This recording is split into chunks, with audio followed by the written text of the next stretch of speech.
We are the Horse. We are the Lion.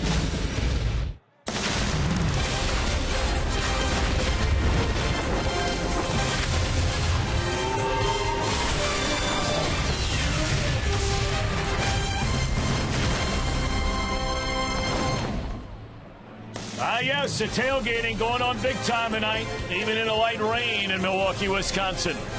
But inside, we're ready for baseball. No need to worry. Game 2 of this road trip, the Reds and the Brewers. And the Reds are trying to get this thing turned around.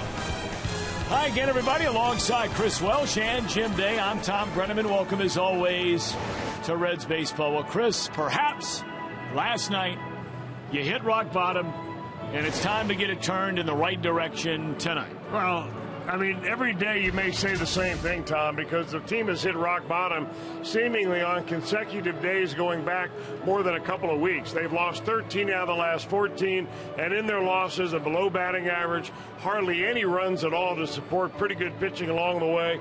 Not much of a batting average of runners in scoring position. They've scored 1 run or less 6 times in the last 14 games. So you got to figure that sooner or later, this ball club is going to break out of it. After all, I mean, you do have some guys that are experienced veteran hitters in there, and you figure that maybe one of these days, and it might be tonight against right-hander Matt Garza. Let's talk about the Reds starter tonight, Kiva Sampson. When we first saw him in the Reds rotation, his first couple of starts were pretty good. But now, all of a sudden, his last couple of outings, not so good. Well, you don't know whether it's a case of Kiva's not hitting his spots or maybe the league beginning to catch up on him a little bit, because as soon as video starts getting out there and live scouting reports begin to filter in, other teams, they see him, even though they see him for the first time, they can expect what's coming. They know that he throws a fastball around 92 to 94 miles an hour. It's relatively straight. They know his breaking ball is a curveball, and he sometimes has a hard time getting that over for strikes.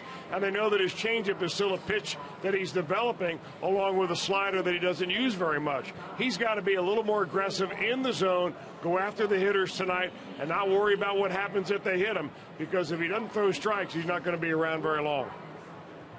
Matt Garza, on the other hand, he's a veteran. Well, he's had a good year, a couple of good years. In fact, he once was a 15-game winner. But right now, he's looking at maybe being a 15-game loser after tonight with a .526 earned run average. He went on the DL and came off. He started throwing the ball very well. But the scouts that have seen him pitch lately tell me he's got no life on his fastball. He's not pitching inside, so he just might be ripe for a little Reds hitting tonight. All right, when we come back, Jim Day's going to talk about his main man.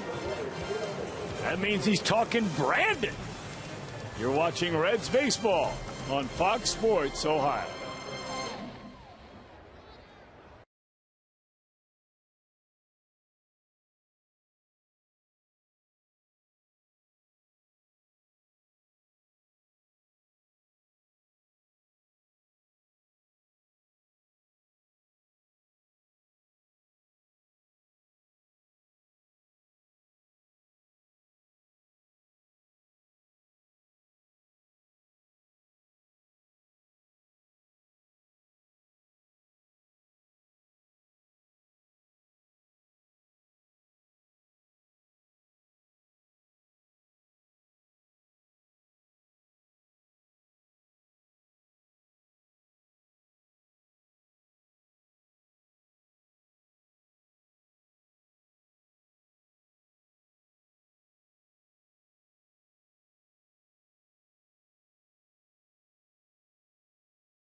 Tourism Network. Stay close to CincinnatiUSA.com.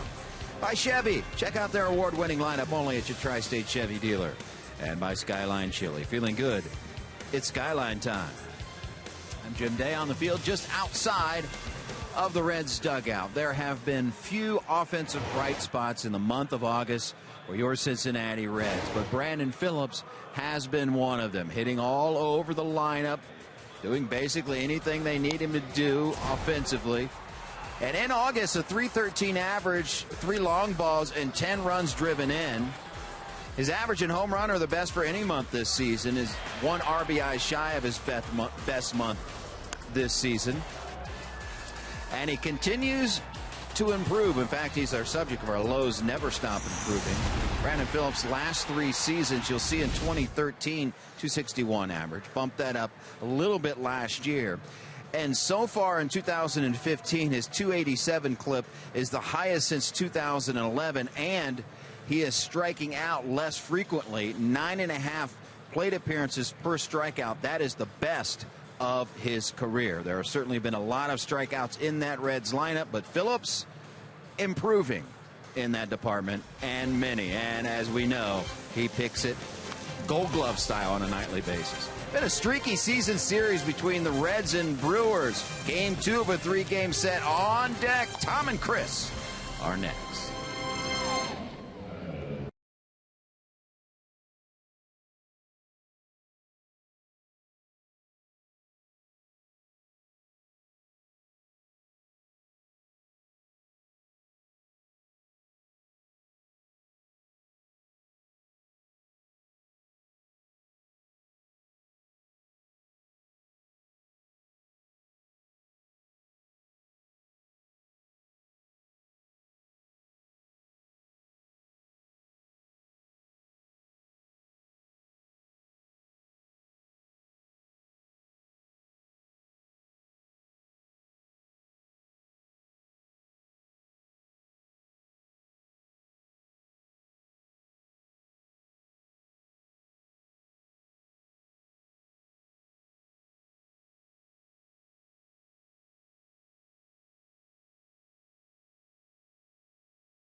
Out of downtown Milwaukee, Wisconsin, but still in the city limits.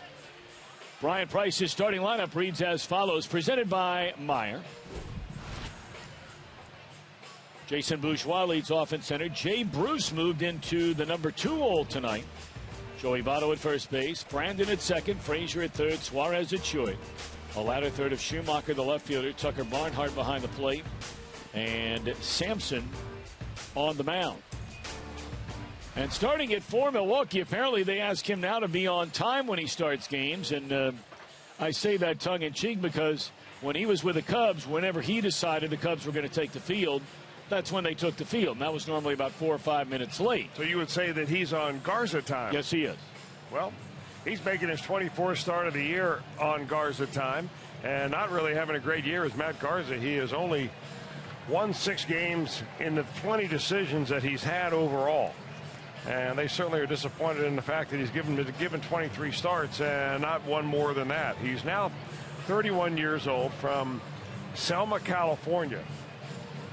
Former #1 draft pick by the Minnesota Twins. Well, the umpires are just coming out of their locker room. Well, maybe they're on Garza time. We'll have to find out some information as to why they are just now taking the field. So, both the lineup cards are being exchanged. They literally just walked out the door.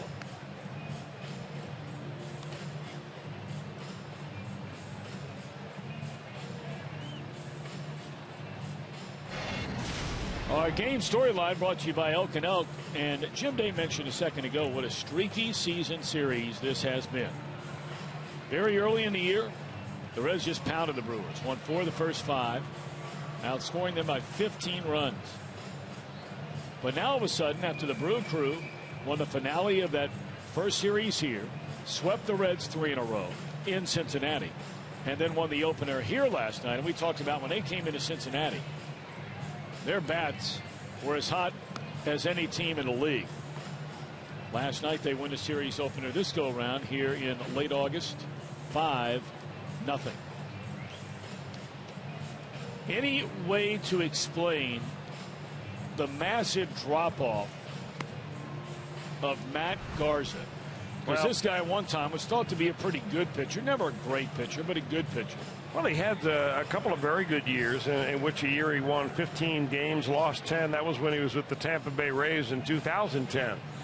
And he's always been a hard fastball pitcher with a hard breaking ball. And Garza has lost a lot of life on his fastball. And that's really the bottom line right there. He once penciled a no-hitter in 2010 against the Detroit Tigers.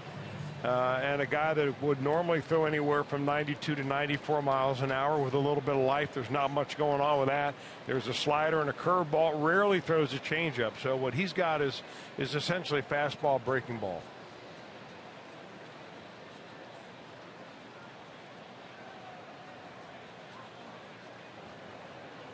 All right, so here we go. Jason Bourgeois digging in.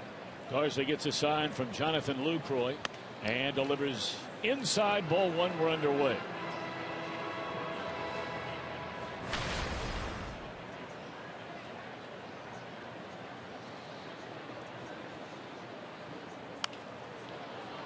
And Bourgeois, a little pop up into shallow center field. And how about that? Maybe Lady Luck shining on the Red Legs tonight.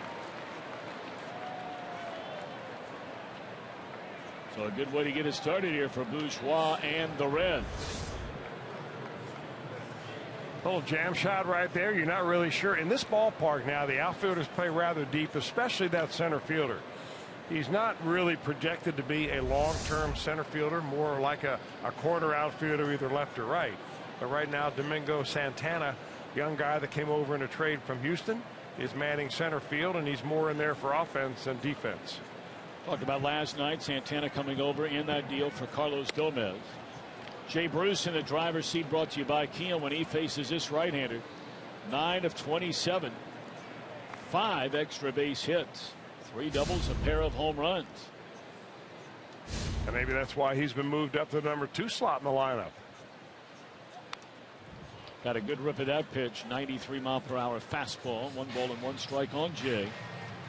Reds a very quiet night again offensively last night. We showed you the note a moment ago.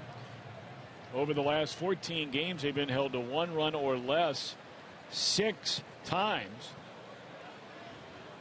And you saw the average number of runs per game during the 14 games, 2.3. What would that number look like if you took out the 12 against the Detroit Tigers, their only win over the last 2 weeks? Of course, 10 of those runs came in 1 inning. That's right. This is the first time all year that Jay Bruce has been in the number 2 slot in the batting order. Down to third base line, a little roller. And Bourgeois is going to be held at third. Tell you what, makes you wonder just looking at these first 2 hits, if indeed Lady Luck is not smiling on him tonight. A bloop single and now just a little roller up the third baseline. Jay Bruce chases the ball that looks like it's a couple of inches outside, and when you got the infield turned around, he finds a spot between the third baseman Herrera and the bag. He thought he hit the ball hard a couple of times last night, did Bruce.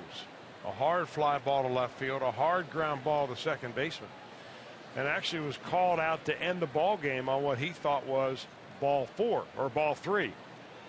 So maybe a little payback in order, and the Reds are getting a little bit of advantage here going.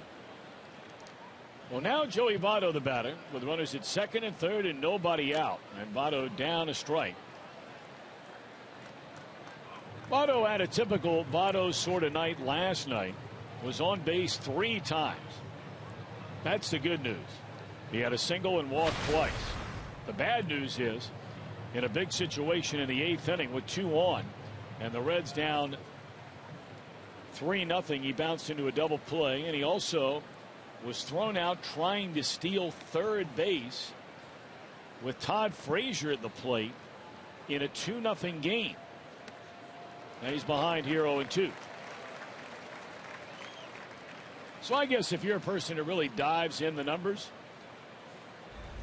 1 hit and 2 at bats, on base 3 times, good night. Well, you boil it down, individual numbers good, team numbers not so good. And it's been key moments where the Reds have not been so good. Well, he's choking up a little bit more right here, and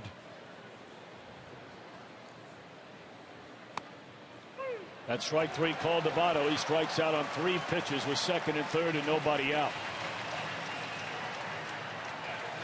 Well, he disagrees with the call by the home plate umpire Dan Bellino.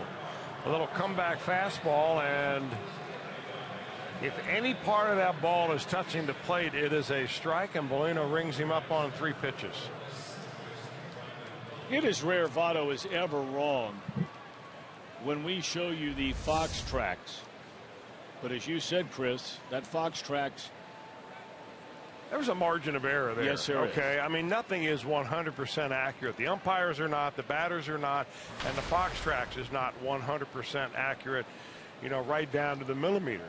But sometimes you have to ask yourself, is it close enough to take a hack at? Well, especially with 2 strikes in the at bat. Breaking ball, strike 1 to Brandon Phillips. And we've seen Votto to the point where, you know, he can almost foul a ball for ball at will. So now Brandon batting cleanup. That's his second favorite spot in this lineup, or at least the second most at bats in the cleanup spot. That slow breaking ball, and just like in the at bat against Votto, it's quickly 0-2 now to Brandon Phillips. Second and third, nobody out before the strikeout of Joey. And now 0-2 on Brandon. Phillips is normally very good in these situations of at least putting the ball in play.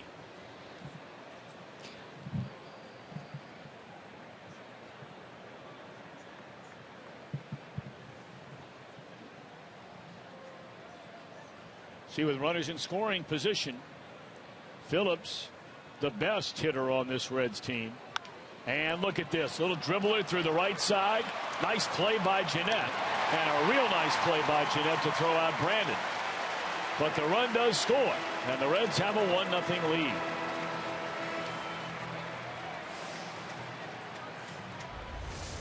Well, what a play by Scooter Jeanette. Not only does he save a run by keeping his ball from going into the outfield, but he actually gets an out at first base.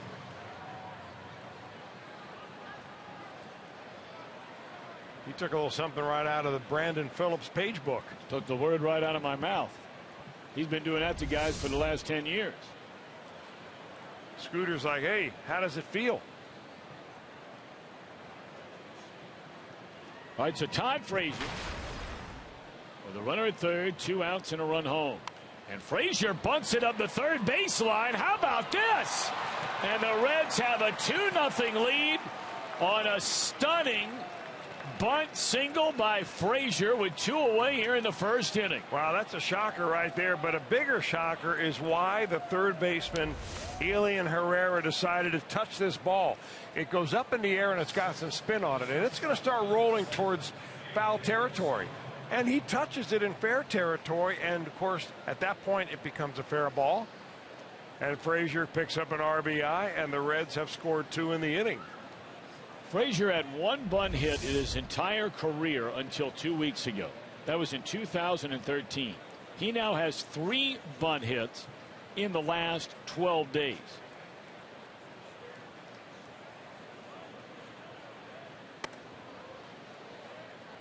Well, we have seen some of the most fundamental plays in baseball over the last 2 weeks that could not have been misplayed any worse. From an infield pop-up, the infield fly rule with a runner on base trying to score, to a play like that. Well, when you're watching 4th and 5th place clubs, you have a tendency to see more of those than you do when you're watching championship clubs. Eugenio Suarez, 9 home runs, 35 runs batted in. Has Frasier at first with 2 outs. Now remember that Garza has a problem throwing to the bases. He hates to throw to the bases. The only guy in the league really is probably worse than that is John Lester of the Cubs.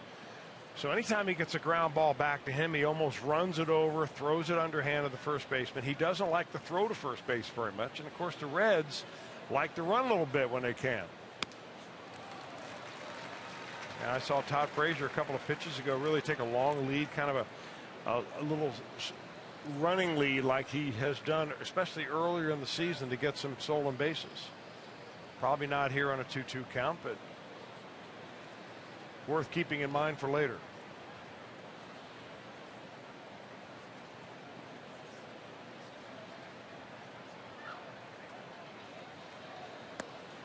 Runner takes off, and it is in time to cut down Frasier, and that'll end the inning. But the Reds scored 2. And Kiva Sampson will get the ball when we return.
Bounce back and might be a little bit of a change of philosophy early on. You look at his first start compared to his last couple and the runs he's given up. Last 2 starts, he's given up 6 runs and 3 hits in the first inning. Talked to him last night about how he'll attack it tonight. And he said, guys, that he is going to be much more aggressive early on. And I'm not sure if you're going to see him shaking off Tucker Barnhart much. He said, whatever sign he puts down there, I'm going to throw it, and I'm going to be aggressive and not wait for the 2nd or 3rd time through the lineup to mix up his pitches. He's going to go after it early. That's great stuff, Jim Day. Thank you very much. Jim, I want to get back to you in a minute about Joey Votto. Because as part of your regular pregame routine, I know you check in and talk with a number of the Reds, especially if something happened the night before. And I wanted to have you share your conversation you had with Joey. We were wondering if he was injured last night after he stole second base then a surprise, I think, to everybody except for the Brewers. He took off for third and slid in about 10 or 12 feet short of the third base bag as it's 1-1 on Jeanette. What's the latest, Jim Day, with Joey Votto? I went up to him today and I said, Joey, did you hurt yourself last night? And he looked me straight in the eye and said, no, I did not. So obviously it's not bad enough for him to be out of the lineup, and he doesn't want anyone to fuss over him. So it was basically, no, I am not, even though he was definitely in some discomfort last night. All right, Jim Day, thank you. Always all over.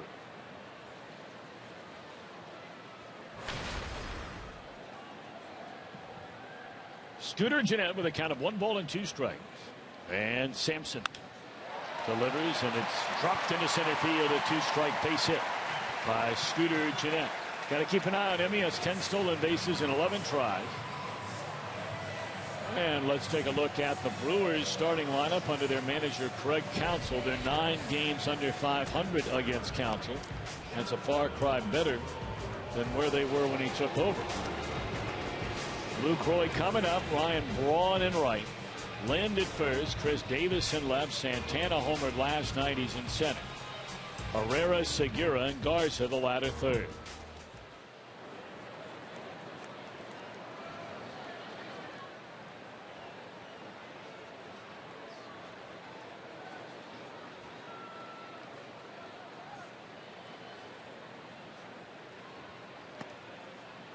Lucroy had 1 hit, 2 hits and 4 at-bats last night. His first hit is where I was trying to go. Knocked in a run in the first inning after Gennett had drawn a walk against Raisel Iglesias. Gennett scored all the way from first on a double into left center.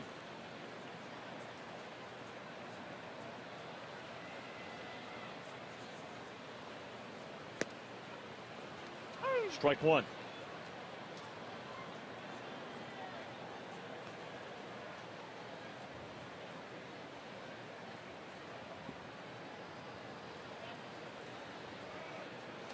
Boy, Lucroy has pretty much perfected the art of stalling while inside the box. So he is okay with MLB rules, but he certainly isn't with the spirit of the idea of speeding the game up. Well, that would mean he's joining the guys in the on-deck circle, because they are 2 of the most deliberate batters in all of Major League Baseball, with all the time they spend in between pitches. I'm just stunned that baseball's letting this slide. I can't begin to tell any of you how important it is. And Chris, you and I were there with Commissioner Rob Manfred before the season began. I mean, there are 2 things that he could not be more serious about as it pertains to this game, which he oversees. And that would be the pace of play and getting younger fans to be more involved in baseball. Well, if you just watch Lucroy, everybody has their own little series of things that they go through, and he loosens his gloves and tightens them back up again, and you have to stay in the batter's box. So actually staying in contact with the line right there is technically in the batter's box.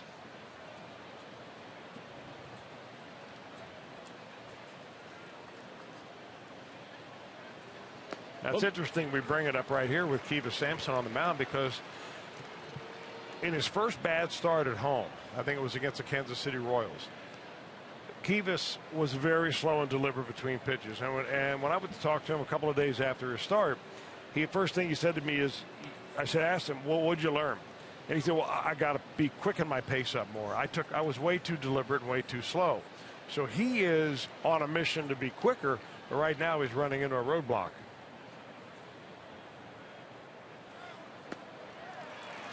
There's ball 4, and Kivas digging himself a little bit of a hole. I want to ask you something, Chris, about having contact there with the batter's box. Could Sampson pitch the ball while he's standing there on the edge of it? If the umpire allows him to do so, but he probably would not allow him to do that. But it's within the rules. Technically, the ball is in play, and if he's in the batter's box, yes. I mean, just watching him, and now Braun, we get the same thing. You get the batting gloves. Now we're getting the whole deal where he picks up the dirt with each hand. He steps back out. Now he's holding up his hand, asking the umpire, give me a minute here. Digging himself a little foothold.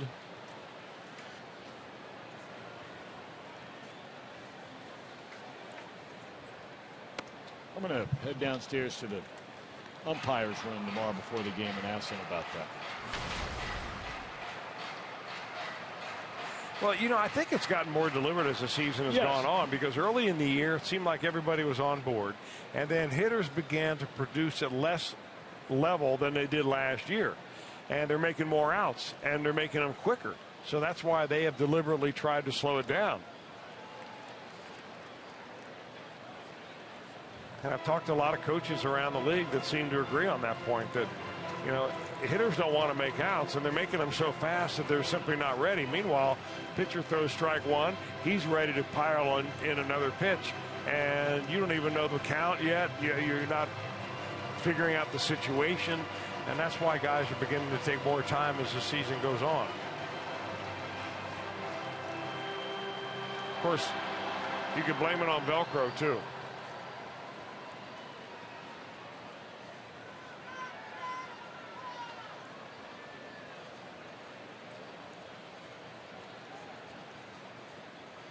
Two balls and no strikes after a visit to the mound by Tucker Barnhart. And it's 2-1. So after a pitch that the batter does not swing at or foul off, he has to stay in the box. And I mean, technically, Braun is in the box.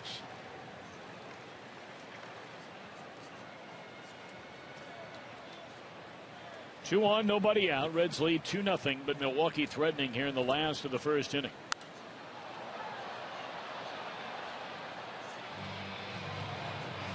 Two pretty good fastballs right in a row there by Kivas. The first hit he gave up to Jeanette came on a 1-ball, 2-strike changeup. He went changeup, fastball, and then changeup again with 2 strikes. And at this level, sometimes it's better to keep the hard stuff late and the real slow stuff earlier in the count.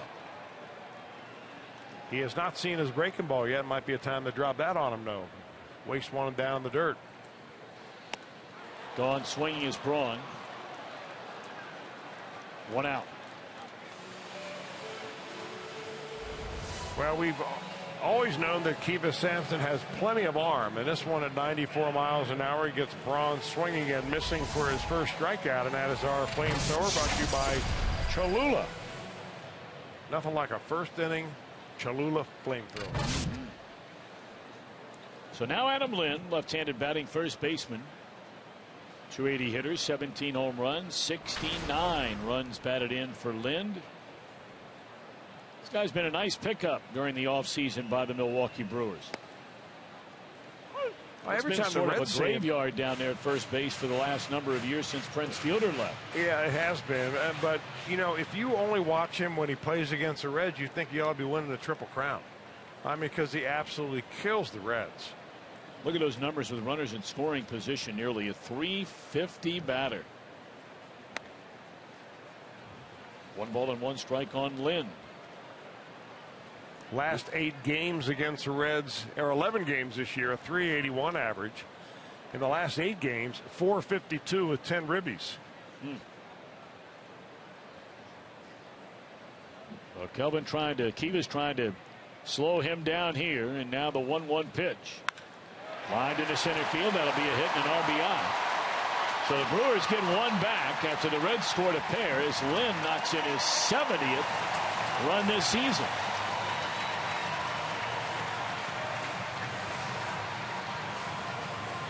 Well, he threw a really good pitch on a 2-2 count to Ryan Braun, and then he comes right back on a 1-1 pitch, and you elevate it. Thigh high, outer part of the plate.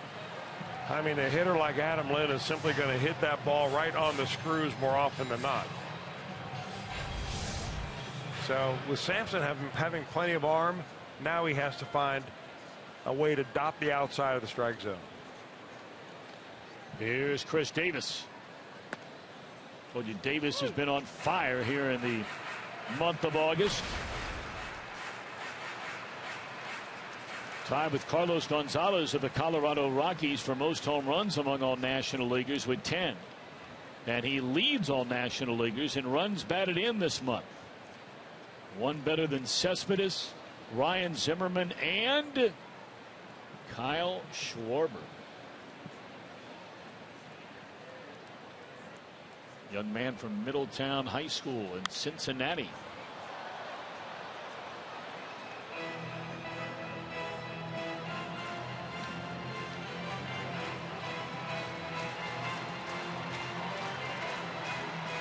Those Cubbies have been cooled off. They went out to a big trip to San Francisco and Los Angeles. They won the first game in San Francisco, lost the next two, lost in LA while the Giants beat the Cardinals last night. And all of a sudden that wild card lead for the Cubbies is down to 4.5.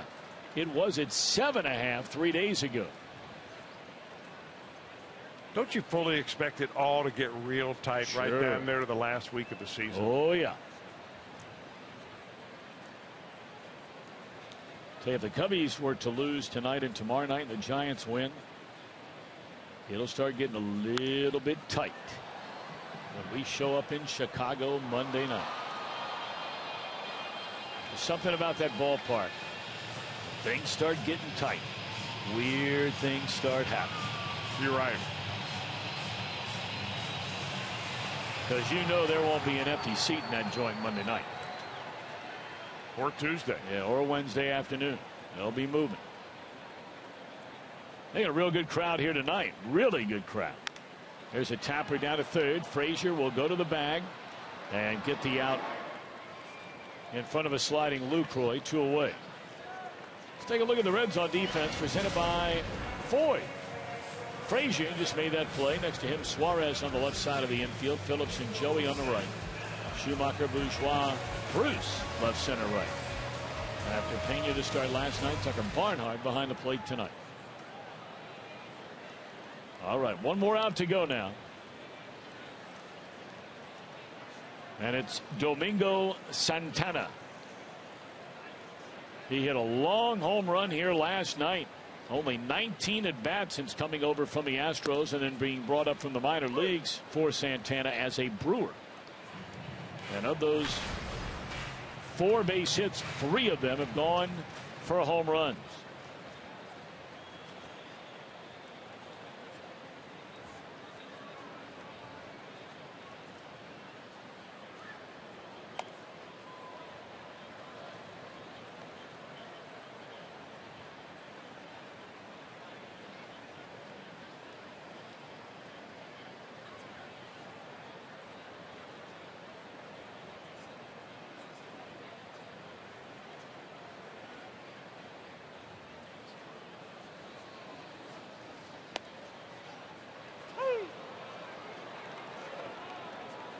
.93-mile-per-hour fastball, a called strike, and it's 1-2.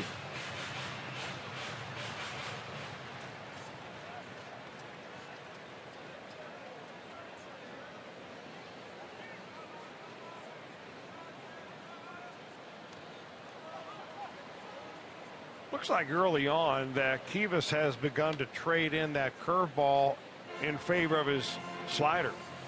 He's throwing more harder breaking pitches tonight. He's always had both pitches, but when he first came up here and started pitching in the major league level, we noticed that he threw more curveballs. That's a pitch that sometimes is more difficult to get over for a called strike. Also, when you're ahead in the count, late in the count, a slider might be a better strikeout pitch. 2 on, 2 out, 2 balls and 2 strikes. Came with a fastball there at 95. That's his best one of the night. Well, you know, it was also a good location. Came right in on him. One thing this young man does not lack is the guts to come right after the hitters. I mean, he comes right after you. And that fastball right there was a challenge fastball to Santana. So be Sampson's 29th pitch of this opening inning.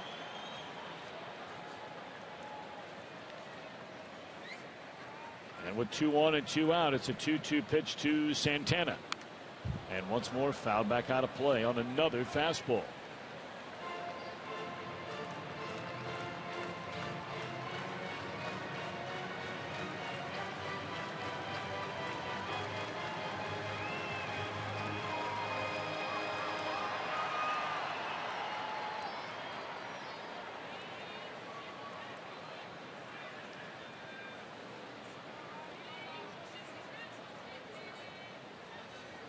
Got him with a breaking ball. That'll end the inning. A run, 2 hits, 2 left. End of 1. 2-1. Reds in front.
Santana, Braun, left, center, and right. Herrera and Lind on the corners. Segura, Jeanette up the middle. Garza and Lucroy, the battery under manager Craig Counsell. Counsell, of course, replaced Ron Renicky, and it wasn't too long thereafter where Don Mattingly hired Ron Renicky to be his third base coach. We just saw Ron in town with the Dodgers a few days ago.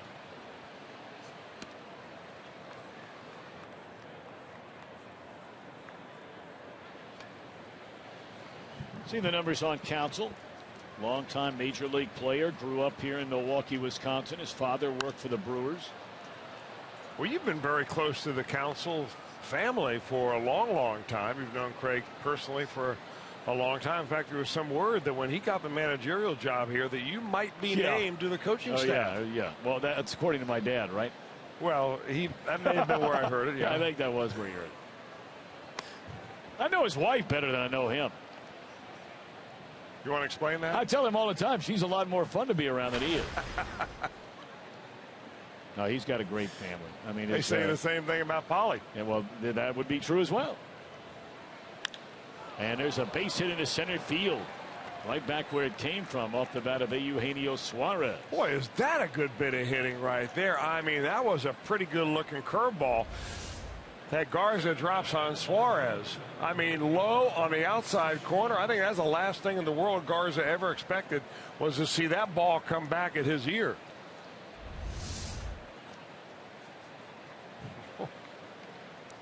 That's not exactly a confidence builder when you snap off a good hook and a guy brings it back up the middle about 100 miles an hour. So Suarez aboard to begin the inning. It's already the 4th hit for the Reds. Now, in fairness to Garza, not one of the hits the Reds had in the first inning had any hair on it. That's by far the hardest hit ball the Reds have had tonight. Bourgeois just had a little flare into shallow center. Jay Bruce hit a ball off the end of the bat that just trickled up the third baseline for a double. And then Brandon Phillips' ball, he was thrown out. Frasier had a bunt single. But that one was stumped. So is that one. Down the right field corner for Schumacher. On his way to third is Suarez. They're going to hold him there. Jim Riggleman started to wave that hand and thought, well, with nobody out, why take a chance? Boy, that ball was hit hard by Schumacher. I'll tell you, it looked like it was going to go right at Adam Lind. He had a hard time getting out of the way. The ball was hit so hard. A rocket shot right down the first baseline, holding the runner close to the bag. He's right there. Kind of took a step to his right and got Olayed.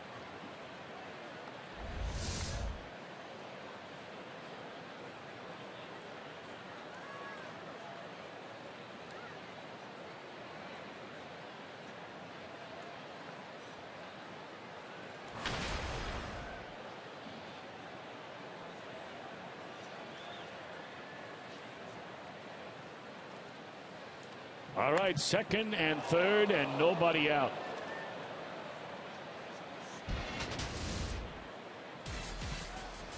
IGS bringing the energy the last 9 starts. Tucker's starting to sling a much better bat. 12 hits in his last 33 trips with 4 doubles and a couple of runs batted in. And he can add to that RBI total right here and right now. I mean, the Milwaukee infield outside of a ball hit right at Alien Herrera at third base.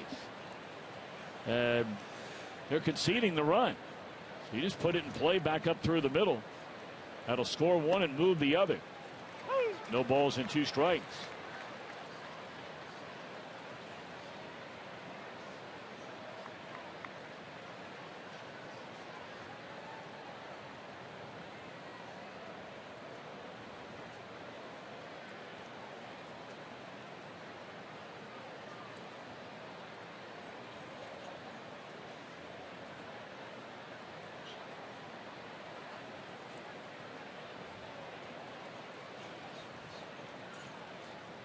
Oh, and to the count on Barnhart.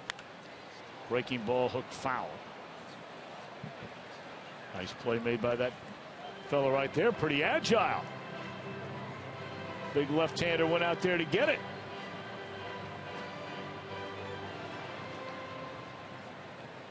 Reds look like they'd been on Garza's curveball. He's got a slider and a curve that he uses as off-speed stuff. And the line drive up the middle by Suarez came on a curve. That last rocket down the right field line foul was on a curve off the bat of Barnhart.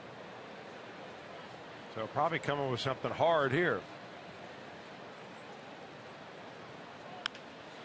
Jam shot roller to the first baseman.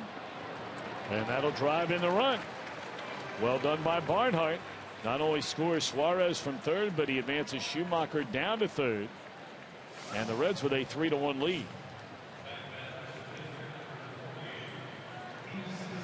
Boy, the little things right there, just putting the ball in play. You had the infield playing back.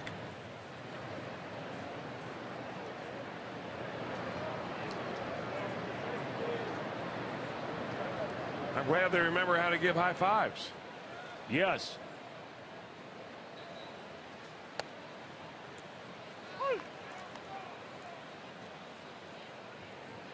Let's see if Kiva Sampson can pick up his first major league RBI. The infield is in. Kiva's 0 for 6. He has 1 sacrifice.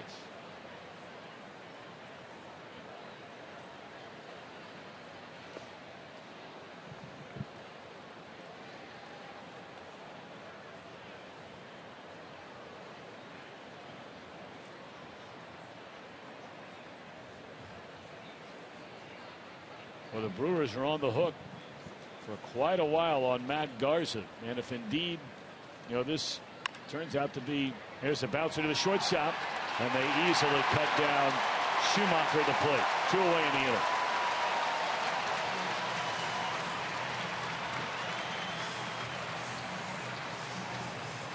The contact play means if you're on third base and the batter puts it in play, you run.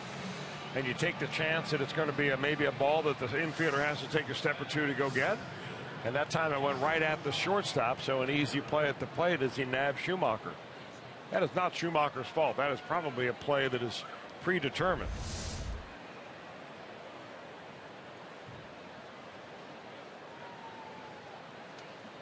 All right, runner at first, 2 away in the inning and a run home. There's Bourgeois, who started things in the Reds' first inning with that base hit. Just lofting one over the shortstop's head in front of the center fielder. You know, I don't like that contact play often because with the infield in, even a step or 2 either way, the infielder has so much time to throw the runner out the plate. And that would have scored a runner from third, but it will not score one from first. So that runner at third, 90 feet away, is precious cargo out there. And the other, but of course the Reds are been scuffling for runs, and they thought they'd try to push the hammer down when they get a chance.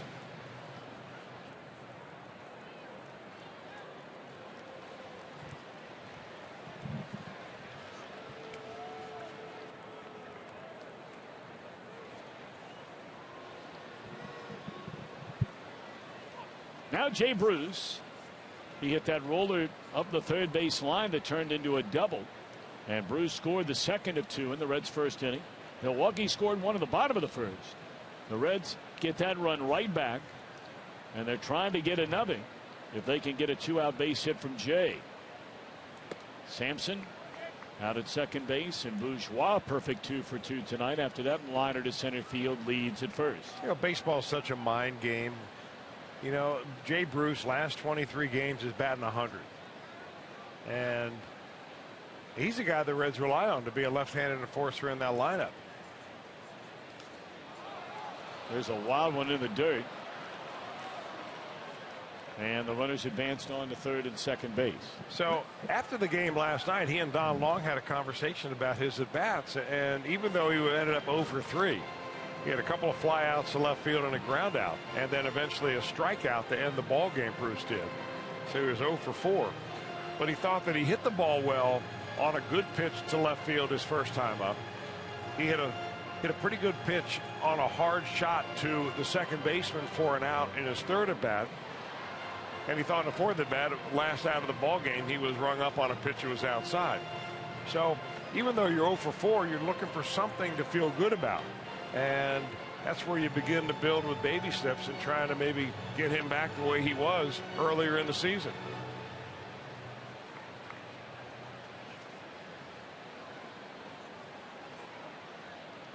Two and 0 to Jay Bruce. In the air, deep right center field, and Bruce plays long ball. He was there earlier in the year. And I mean, they are just knocking the uniform off Garza tonight.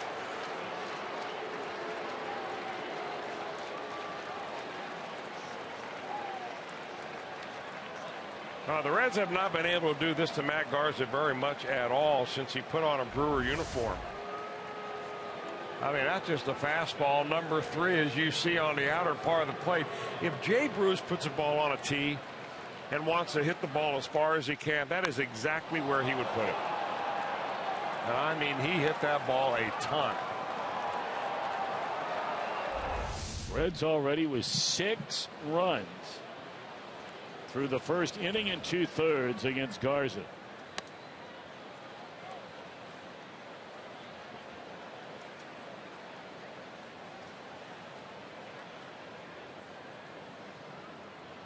For Jay Bruce, home run number 19. That's his second home run this entire month.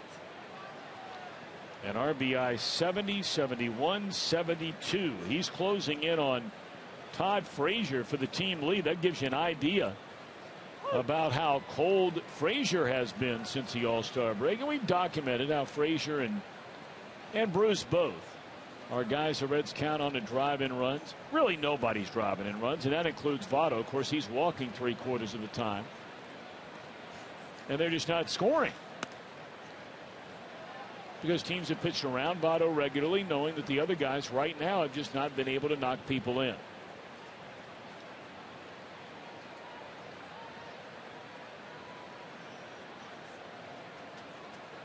Two-one pitch. No, Stone, talking about Garza. I mean, if you're a Brewer fan, and I mean, look, we've talked about contracts that every team gives out and that they're locked into.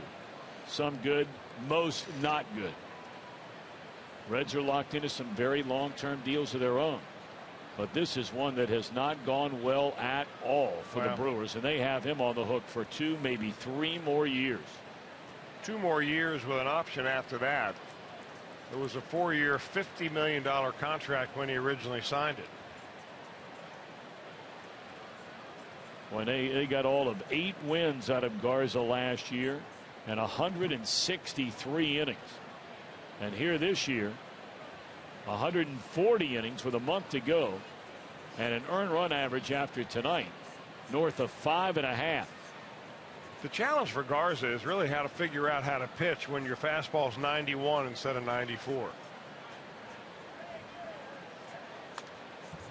And there's a 94-mile-an-hour hitter right there.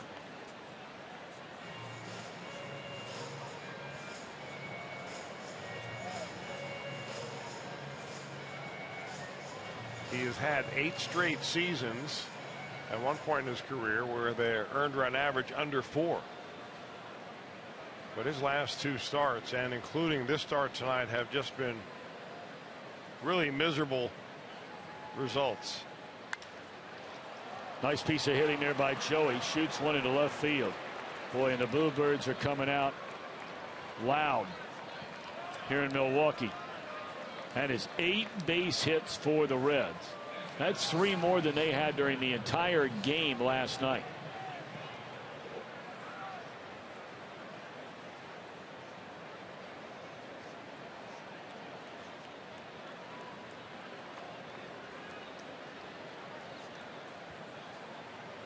Well, no activity in the Brewer bullpen, so Craig Counsell is evidently not going to burn his bullpen up trying to save Matt Garza's earned run average.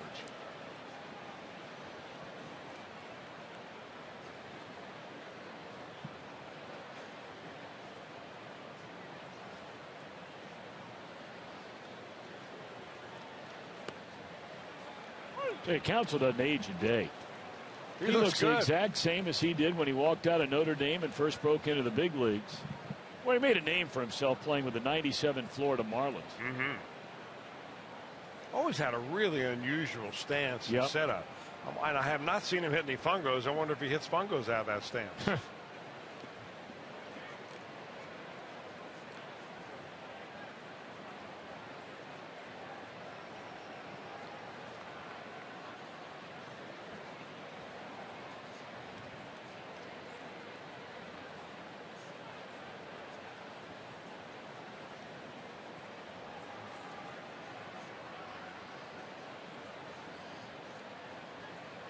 One ball and 1 strike. Fastball high and tight on Brandon, who grounded out, but he knocked in a run. Doesn't sound like much, but if you're just tuning in, that's when the Reds had 2nd and 3rd and nobody out. Garza struck out Joey Votto and got ahead of Brandon at no balls and 2 strikes. And then Brandon just fought off a pitch in on him and rolled one to the right side. Was thrown out on a great play by Jeanette, but it knocked in a run. I mean, Garza is having a miserable time out there on the mound. This will be his 48th pitch of the night, and we're 2 outs into the 2nd inning. Well, if there's ever a night for Kiva Sampson to lock things down, tonight is the night.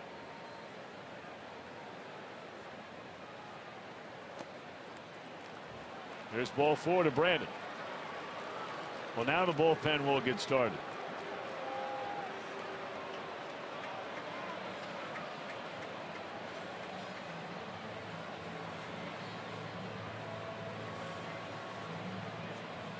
Coming up later on, we'll have our Miller Time moment brought to you by Miller Lite.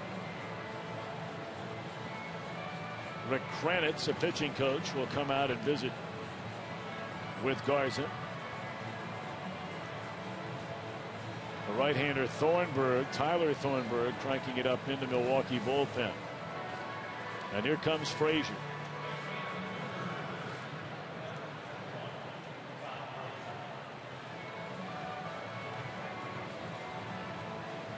Garza made no friends when he walked out the door with the Chicago Cubs. You may remember they traded him to the Texas Rangers after he had pitched for the Cubs for a couple of years and had a couple of decent years for him. They were bad teams. And after he walked out the door, he had made the comment that Jeff Samardzija better get out of town because the Cubs are never going to win, and you pitch good games and they're not going to score enough and they're not committed to winning, and all kinds of things after he left. And of course, his fate would have it now. The team that Garza pitches for, signing as a free agent, staring straight up the ladder of the standings in the National League Central, looking at the Chicago Cubs. Nice play by Herrera, and the inning is over. Jay Bruce flexing his muscles here in the 2nd inning. A 3-run long one in a 4-run inning. And a 6-1 Reds lead.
On over 400 mobile and connected devices with MLB.TV Premium.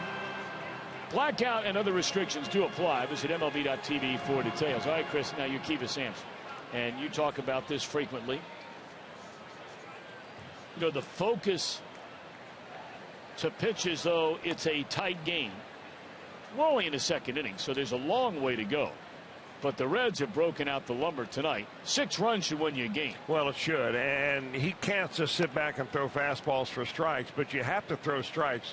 The one thing that he has going for him here is he's going for 7, 8, and 9 in the order. So just come right out there, pepper them strikes. And don't let them walk their way back into this ball game. They fell behind. Alien Herrera. 2-0. Delivers a fastball strike. Herrera, Segura, and we'll see if Garza bats. More than likely he'll hit if they could find a way to get him probably through another inning or two, so you'll wreck your bullpen for quite a while.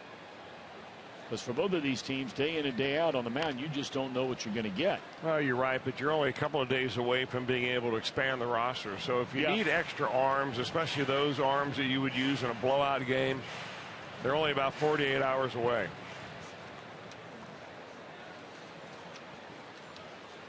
Herrera getting a chance to play regularly and trying to make the most of it. Swung on and fouled out of play.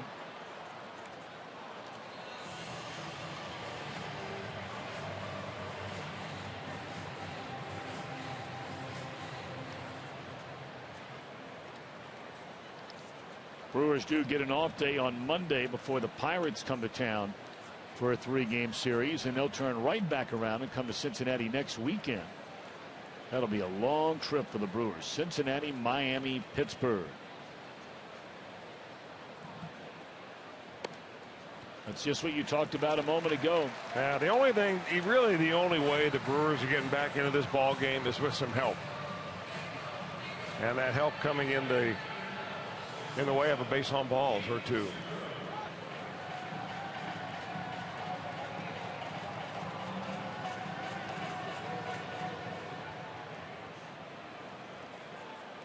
You could almost read the face of Brian Price there, just miffed at how you have a 5-run lead and you're facing the bottom third in the order and you walk the first guy in the inning. Even a good poker face can't hide that. No.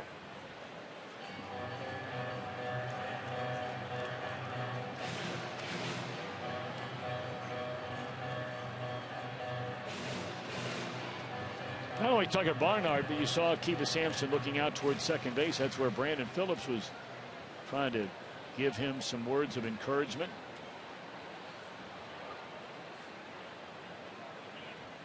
One and 0 on Gene Segura, the Milwaukee shortstop, and there's a strike to even a count.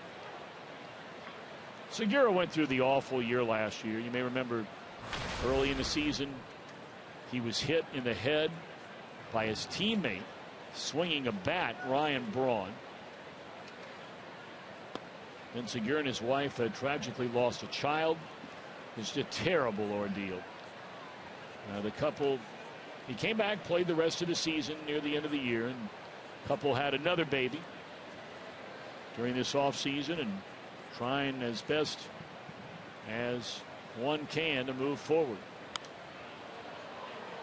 He's played regularly this year, stayed healthy this year.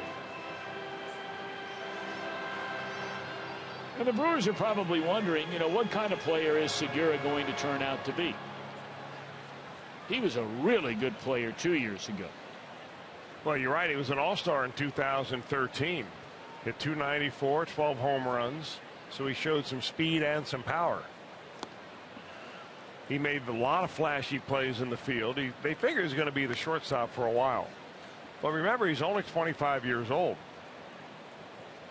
And already has 4 years in the major leagues.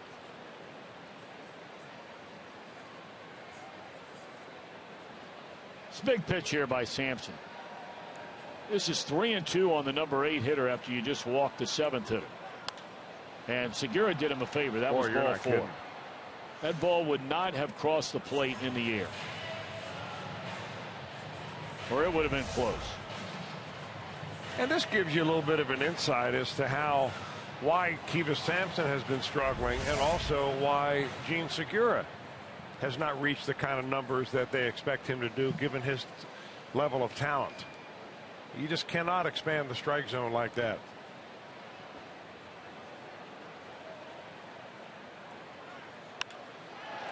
Ball hit very hard into deep right center field. That will one-hop the wall. They're going to hold the runner at third, and here we go. This could be a long, wild night of baseball tonight.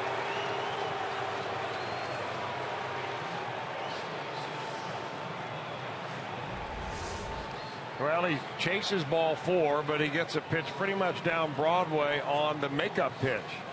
And he gives that a line drive over the head of the right fielder. That's a pretty good bit of hitting. Shows you the power that Segura has.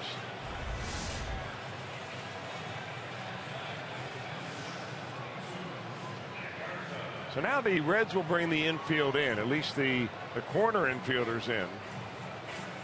Now they're going about halfway as the pitcher Matt Garza steps to the plate. Be interesting to see, Chris, based on what you said just a moment ago when the Reds were at the plate.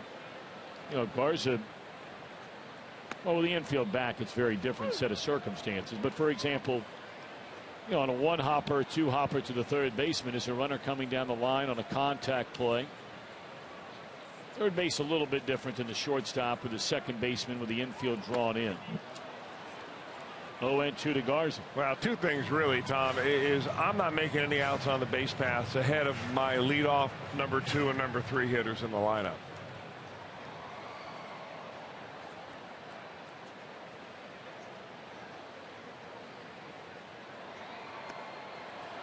Garza out of there on strikes. One away in the inning. Two birds are following him. Yes, they are.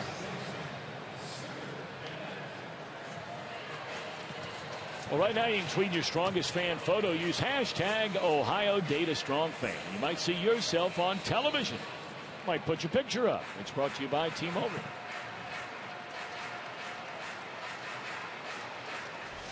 Here's Scooter Gennett. Singled into center field and scored the only Brewer run in the first inning. Reds scored 2 in the first, 4 in the second. Big couple of hitters early in this game coming up for Sampson, and how long he plans on staying in it. Ball 1. He's fallen behind every batter in the inning with the exception of the pitcher Garza. Yeah, just from a pitching standpoint, it doesn't look like he's really getting out there and staying behind the ball and finishing his pitches. He's falling off towards first base too soon. A little better that time. And that's really the the wording that a lot of pitching coaches use, just stay behind the baseball.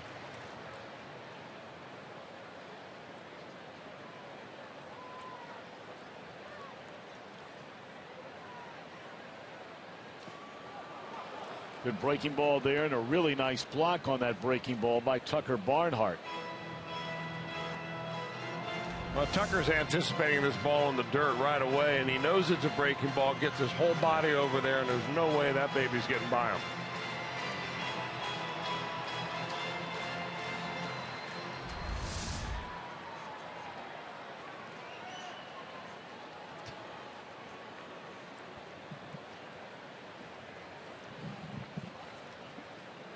One ball, two strikes on Scooter Gennett. Runners at second and third with one out. And now the count even at 2-2.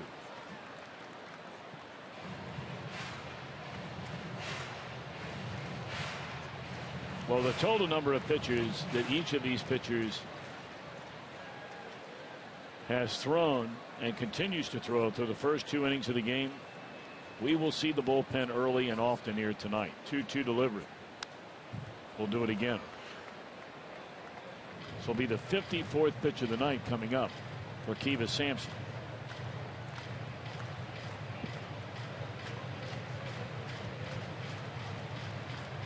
And a lot of speculation as to whether David Holmberg, who like Sampson has struggled of late, whether he will pitch on Monday night, the opener of the series against the Cubs at Wrigley Field. Another foul ball, or do the Reds bring Michael Lorenzen up to the major leagues to start that night? Or he's been dealing since being sent back down to Louisville. One thing for certain, there are a lot of innings for the Reds to cover, and they have options of a lot of different pitchers to plug in. Guess Robert Stevenson threw the ball well last night. 4 innings, did not allow a run. He's had some issues with his wrist, some cramping in that wrist, which landed him on the disabled list. There's a base hit in the left field. They'll bring in one. They'll hold Segura. And now breaking for the plate as the ball gets away. That's bad. Really bad.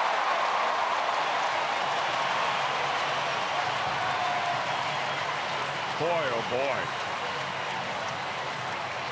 You're right about fouled up fundamentals. A base hit to left field. They're going to score one. The man from third comes in. Now the third base coach is going to hold up the trailing runner right here. And Schumacher cuts it loose and misses the cutoff man, who's only about 90 feet away. Misses him by so much that Frasier can only knock the ball down. It squirts away. Heads up play by the trail runner Segura. And it's 6-3.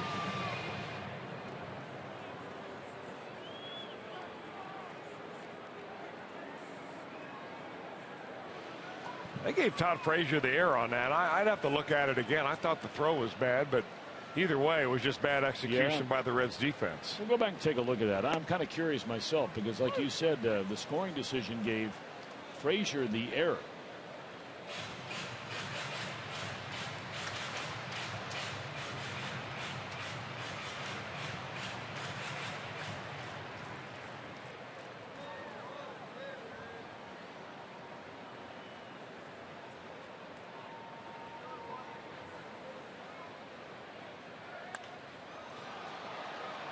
Swinging a foul well, in ball case you're scoring at home, we'll take another look at it, and you see whether the throw was bad or the fielding catch was bad. Oh, that's in my book, that's an error on the throw. Yeah, Frasier had to reach across his body, trying to catch that ball in the air, and it looked like it hit off the heel of his glove as he was reaching out for it. Well, it all adds up to a 6-3 ball game, and there's still only one out. Give Gennett one RBI. The other run scores on the error. And here's Lucroy. Frasier, a nice play. Can he get the out? What a nice play that is. Down on one knee, and on that right foot he had in the ground to make the throw. Boy, that is as good as it gets right there. That is Gold Glove caliber defense. Boy, if you're a fan of fielding, or if you're a fan of pitching that needs fielding, you can look at that play all day long. So here's Ryan Braun, and we'll wait through him once again to pick up dirt and put it on each hand, and now he'll fix his batting gloves. Put that right hand in the air. We'll watch Braun do this between every pitch. I mean, he's got the whole routine with every little tick that goes along with it. Especially you got to watch the dirt part, because that's coming up. There's the first bend over. There's the dirt from the right hand to the left hand.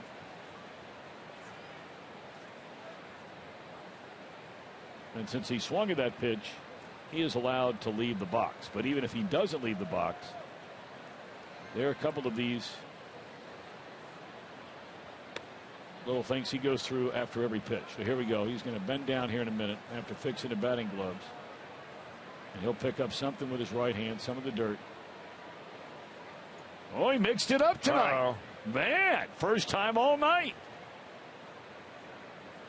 Maybe it has something to do with what the last pitch was or something. Well, that's called an out. And the inning is over. Brewers get 2 of them back. End of 2. It is a 6-3 game.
Wednesdays with the new student discount days presented by First Student. All students can purchase discounted tickets for all Wednesday Reds home games. Just show your school ID at the Bucks office. For more information, visit reds.com/students. Reds still have so many great deals going on through the month of September. Different days of the week, along with some all-star merchandise that's available.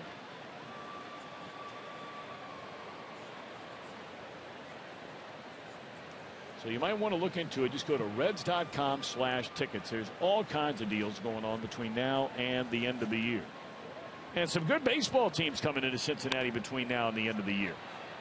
I mean, all the teams in the Reds division, or the 3 teams above them, the 3 primary contenders, are all coming into town for a series. And we talked about the 2 series where the Reds step outside of their division. One of them will be played in San Francisco, but the other team that comes into town hadn't been here all year long. Very much a playoff contending team, the New York Mets. Better believe they're a playoff contending team. They have a 6.5 game lead over second place Washington. Although I have to admit, I never saw that coming. I don't think anyone did. You know, Sandy Alderson made a lot of headlines before last year. Longtime general manager of the Oakland Athletics and a handful of years now with the New York Mets. And he came out 2 years ago and said this Mets team is a 90-win team. And he never stopped hearing about it the rest of the way when they were not a good team. So nobody was walking around sticking their chest out before this year. By the time they come to Cincinnati, there might be a few guys sticking their chest out proudly. There's a fly ball to center, because the time they get to Cincinnati, the Mets could be knocking on the door of wrapping up the National League East if they keep going like they're going.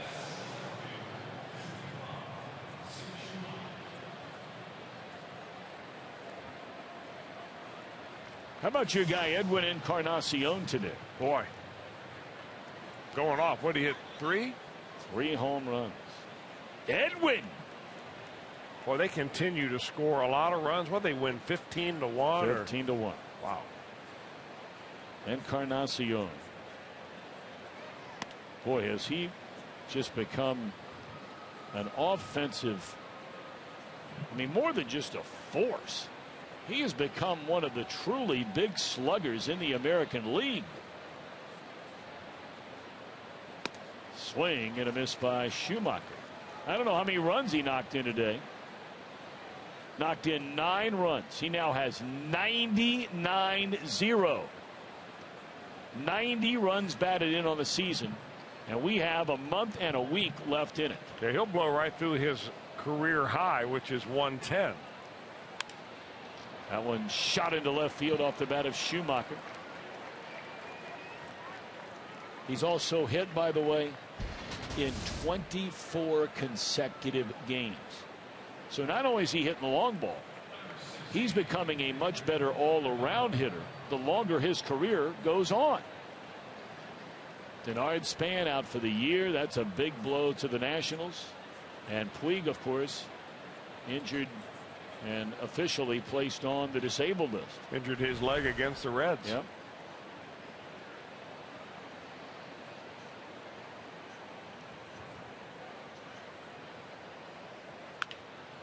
Double play ball all the way here off the bat of Barnhart, and the inning is over. So Garza gets through an inning without giving up a run. It's 6-3. Reds in front.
You guys talked about Edwin Encarnacion today. 9 runs driven in, 3 home runs. Let's talk about another former Red. Did you catch Johnny Gomes last night?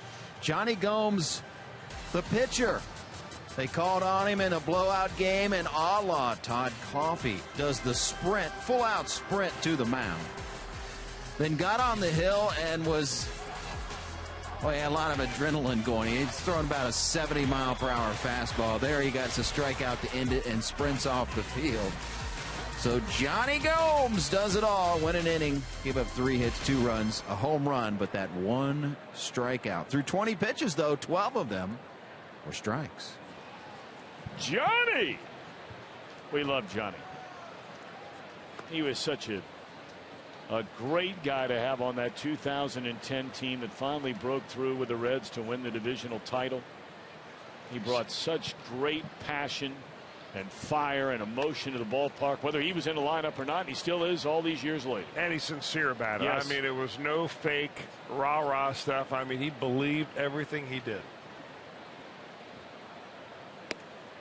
All right, Kiva Sampson, here we go. I mean, you hate to say here we go again. He was given a 6-1 lead. He walked the first batter after being given that 6-1 lead in the second inning. The Brewers scored 2 runs. And there's the first strike of the inning. Now they took something off it to get it in there. Now everybody, we all have to live with the growing pains of these young pitchers. There's no 2 ways about that, and I think everybody understands it. No one more so than Brian Price. But Brian Price will not tolerate the walking. Well, that's the one thing that separates guys in the minor leagues from the major leagues is the ability to control your fastball. Boy, that ball is kissed off the bat of Lynn. And a nice running catch made by Schumacher. Man, oh man, was that ball hit. Boy, he likes the ball up and away. He did it last night. He swings on a pitch out like that. I mean, he's waiting for that pitch.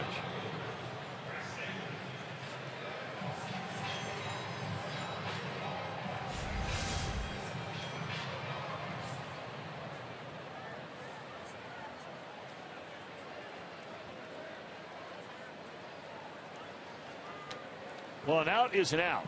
And Sampson will take him and take him quickly if he can get him. Because he's knocking on the door of 70 pitches with 1 out here in the 3rd inning. Davis came up there with runners at first and second his first time up and hit one right at Frasier. This ball in the air to deep left center, run down at the track by Jason Bourgeois. So a couple of hard hit balls, but loud outs for the Brewers here in the bottom of the 3rd inning.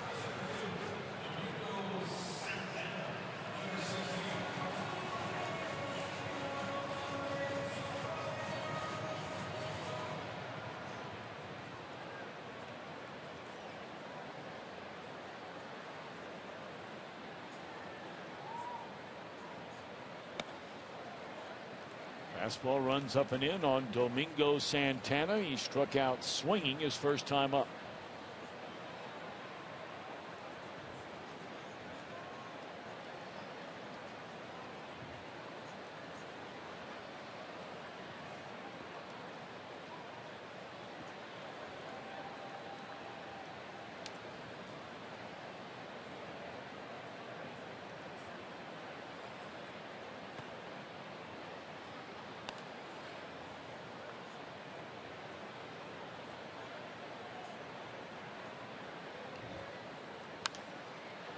Two balls and a strike.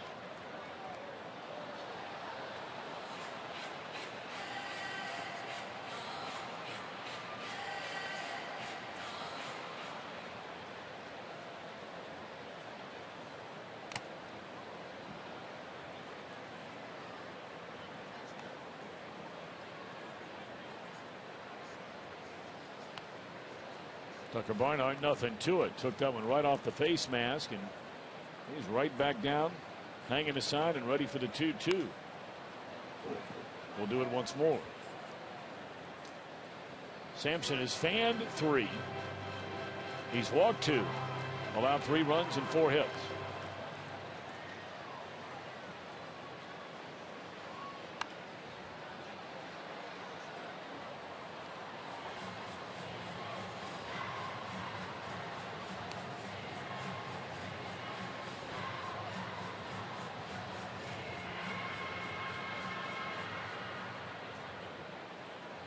Boy, Bee Gees song got Chris Welsh moving around a little bit up here.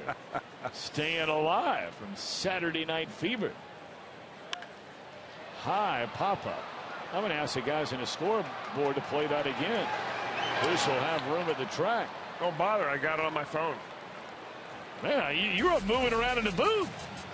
Reds lead at the end of 3 by 3.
Oktoberfest. We're going to be celebrating German Heritage Day that day. And again, that is a 1:10 start. We haven't had a Saturday 1:10 start in a long time. First 20,000 fans receive a Red Stein thanks to Hollywood Casino. So the Brewers in town next Friday, Saturday, Sunday. That'll be night game, day game, day game. Pirates come into town after that. That'll be a day game on Labor Day, that Monday.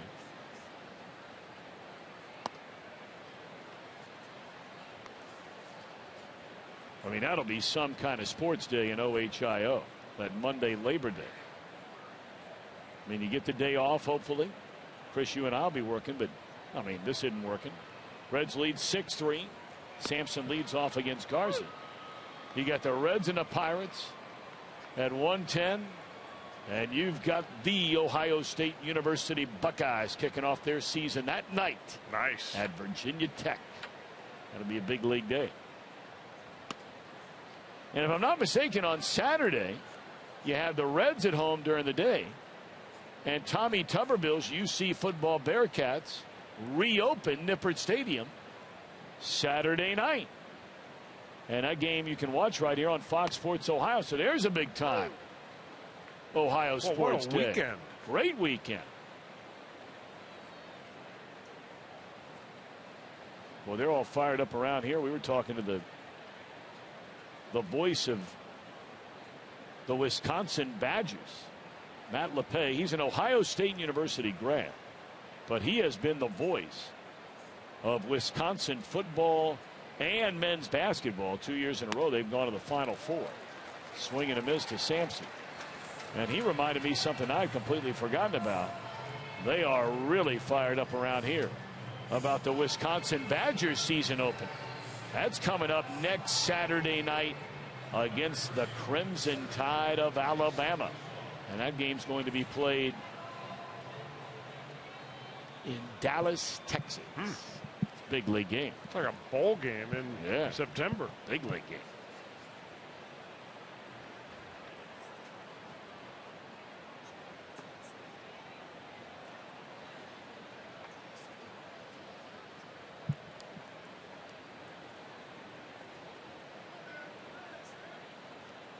Been a perfect night for Jason Bourgeois.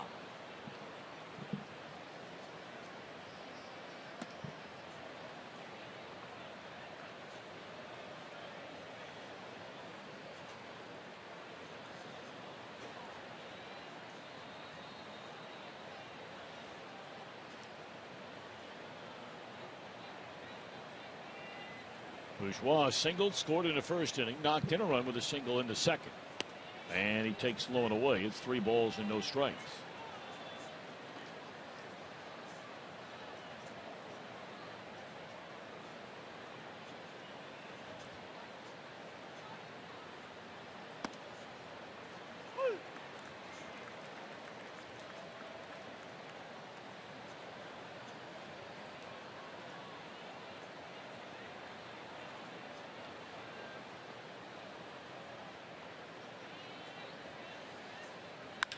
And he's 3 for 3. All 3 singles into center field.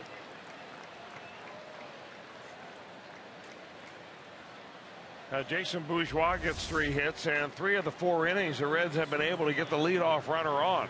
Twice because Bourgeois has a base hit. Once a little bit left of the second base bag. That one goes right over the bag. And that has really been a problem for Matt Garza so far this year, is getting that leading lady retired, so to say.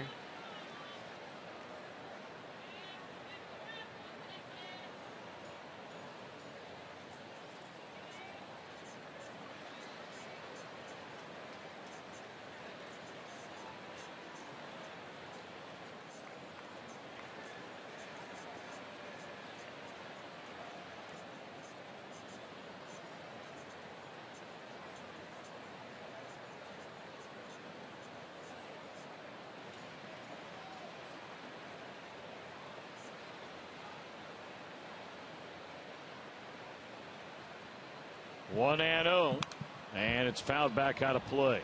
Now the Reds have already had an out on the base pass at second base when Brandon Phillips was thrown out. Todd Frasier was thrown out stealing in the first inning. But what they have not been able to do yet is get a big enough lead at first base to make Matt Garza throw over. He does not like to do that at all. So stretch that lead, even if it's a one-way lead where you go back to the bag and make him do something uncomfortable.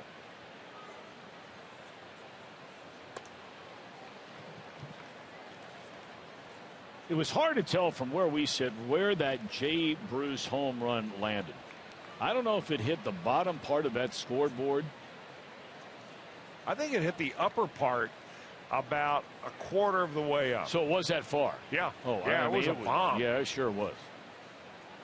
It sure was. Did they give us a distance?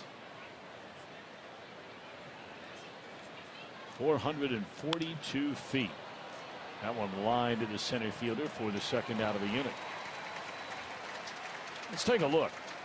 Sometimes it's hard to see where we sit with the lights in the background right there. Yeah, above light, the Miller Lite Pilsner sign out there in straightaway center field. That's a blast, man. All right, Bourgeois at first base. And here's Joey Votto, who has struck out looking and singled into left. 6 runs, 10 hits for the Reds. 3 runs, 4 hits for Milwaukee. Bourgeois takes off for second base. Throw is in the dirt. And safely sliding into second is Bourgeois. It'll be a wild pitch on Garza. Really good heads-up play by Bourgeois right there. You get a secondary lead by bouncing off the first base bag. And you're looking for a breaking ball in the dirt that is going to get away from the catcher. And that didn't get away by very much.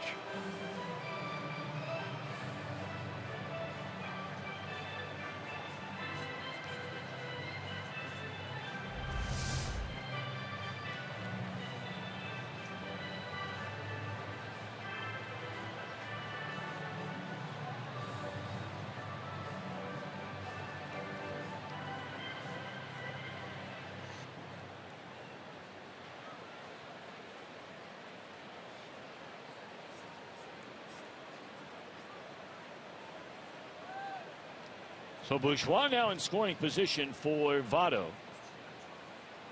And it's 1-0 on Joey. Garza looked back in the runner, now comes to the plate. And right back into center field, and Votto will make it a 7-3 game. Joey, his second hit, his first run batted in of the night. Well, I mean, the Reds are just knocking Garza all over the place here tonight. Well, he must feel like he's got a bullseye on him, because that hit him right on the rump as it went through the middle of the box. He nearly got decapitated by a line drive off the bat of Suarez, and before he gets hurt, Craig Counsell is going to get him out of there.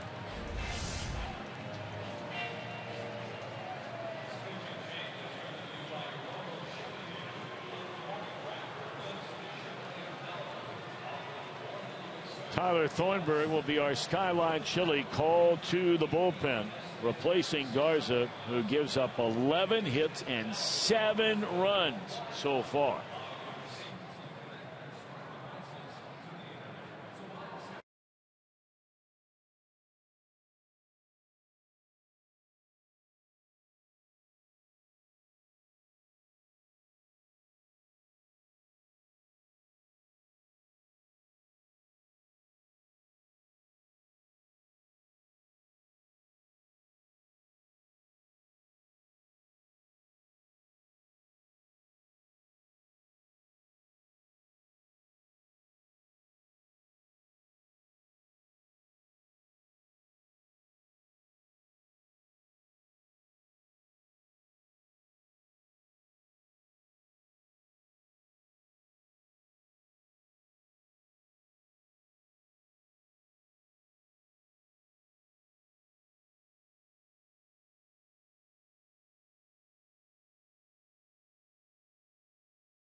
Not be reproduced or retransmitted in any form, and the accounts and descriptions of this game may not be disseminated without the express written consent of the Cincinnati Reds.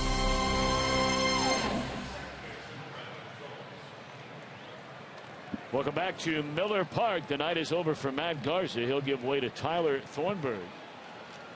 Reds lead 7-3, but like we said, we are only in the fourth, so there's a long way to go in this one. Joey Votto, the runner at first after an RBI single, and Garza can only bury that face inside the towel. Another very ugly start for the veteran Matt Garza. Well, meanwhile, Tyler Thornburg, he's been a young man that was drafted and developed in the Brewers minor league system, comes in to pitch. 26-year-old from Houston, Texas.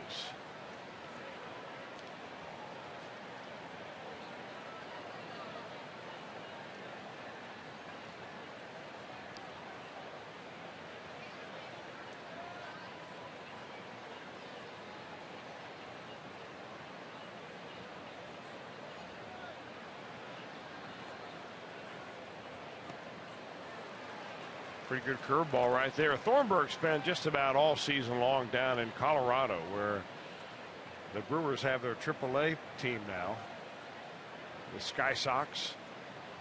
It's a good place to hit, tough place to pitch.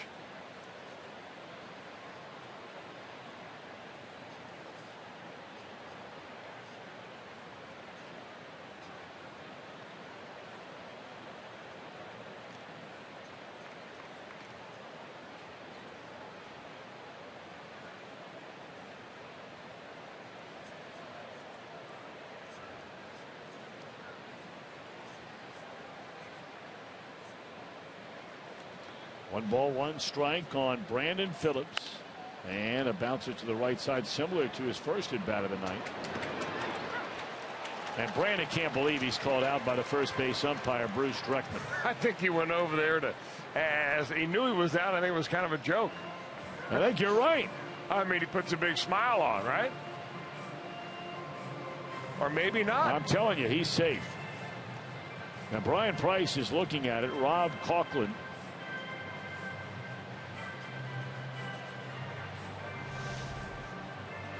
is taking a look, and Brian Price said we're not going to challenge the call.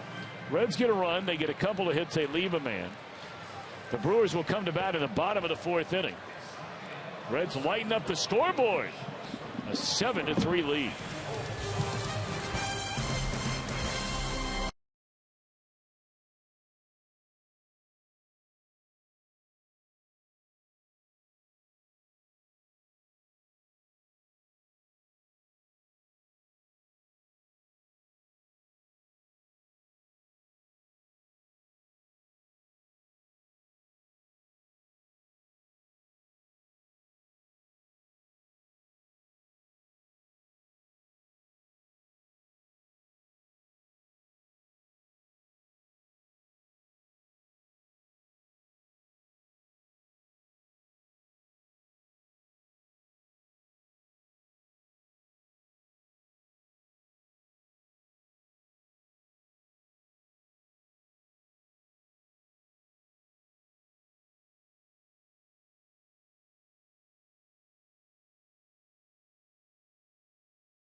More for a healthier you at Meyer.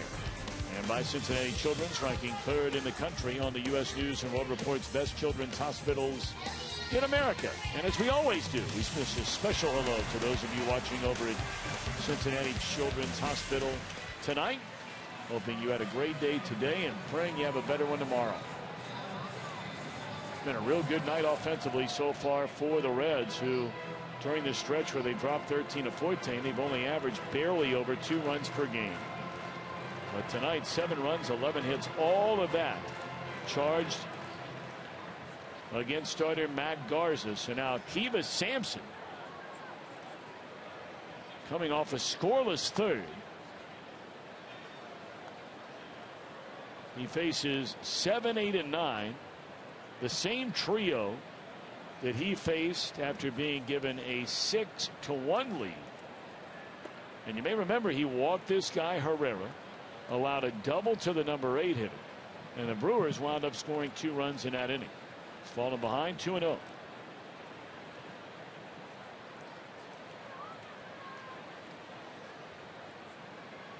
Boy, they are just I'm not going to call it jam-packed. That would be inaccurate. But they are. This is a big crowd here tonight. On a really a poor weather night.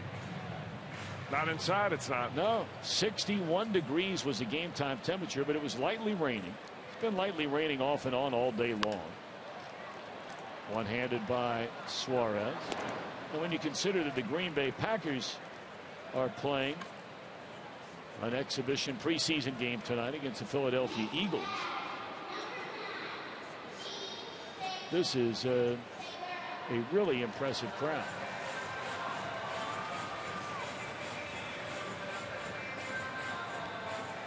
See a few Packer fans sprinkled in. No cheeseheads so far, but they're probably all up north of here. Yeah, they don't have much to be cheering about right now, though. They have run into a team that looks like it's on a mission this year, the Philadelphia Eagles. And granted, even though it's a preseason and no Aaron Rodgers is not playing tonight for Green Bay, they are getting run over by the Eagles. It is 25-0 as they just started the second quarter. But I tell you what, there's nothing like going to Lambeau. They just redid that Green Bay Packer Hall of Fame. If you ever have a chance, if you're passing through this part of the country on your way to wherever, it doesn't matter if it's the middle of the summertime. If you're anywhere close and if you love football, you have to stop at Lambeau Field and the Green Bay Packers Hall of Fame. Base hit left field. Now, we talked about Kivas Sampson and his inability really to control that curveball. He bounced one in the dirt about 2 feet in front of home plate, and here he hangs one to the number 8 hitter, Segura. And Segura is now 2 for 2. Hit a fastball over the head of Jay Bruce his first time up, and here he finds a hole on the left side. That's a good pitch that Sampson has, but you've got to be able to repeat that pitch to the point where you can throw it for a strike and you can throw it down in the zone.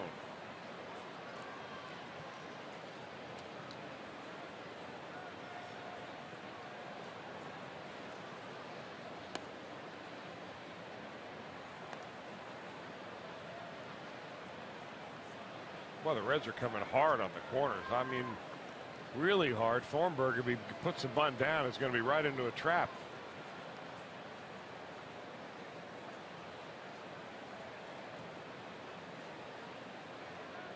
1-0 the count on Thornburg. Shortens up, but he might be pulling that now. He's going to. Yeah. I don't know what in the world happened there. Well, you got to throw a strike. I mean, you got the pitcher in the batter's box. He's in a bunt situation. Your corner infielders are charging hard to try to get the lead runner, and all you have to do as a pitcher is throw it right down the middle. And that ball should have been caught. It's going to be a pass ball by Tucker Barnhart, but still.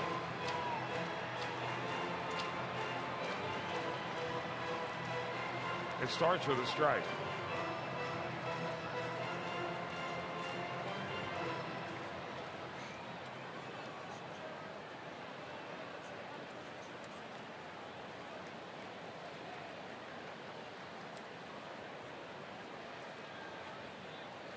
Two and 0 on Tyler Thornburg.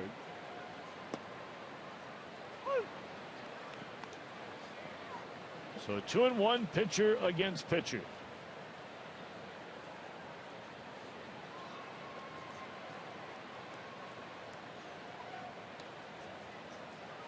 '88th pitch of the night for Sampson. We're just 1 out into the 4th inning. And a check swing, 1 hopper right back to the mound. 2 away in the inning. So here's Scooter Gennett. Sampson has yet to retire the Milwaukee second baseman. Single to center, scored a run in the 1st inning, knocked in a run with a single to left in the 2nd.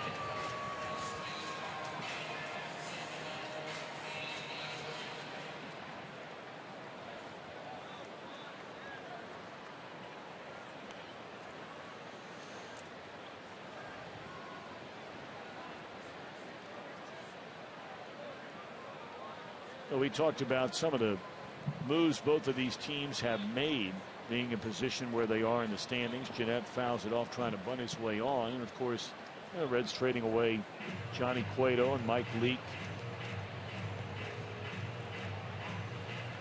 For these Brewers, the big move was trading away the most popular player on the team, Carlos Gomez. Sending him in that deal to the Houston Astros. One thing that has changed that we did not talk about here last night was Doug Melvin no longer the general manager. He's going to stay on with the organization, but no longer calling the shots.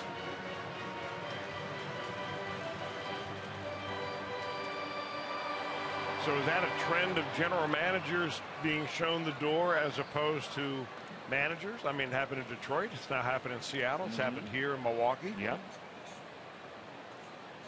That's a very good question.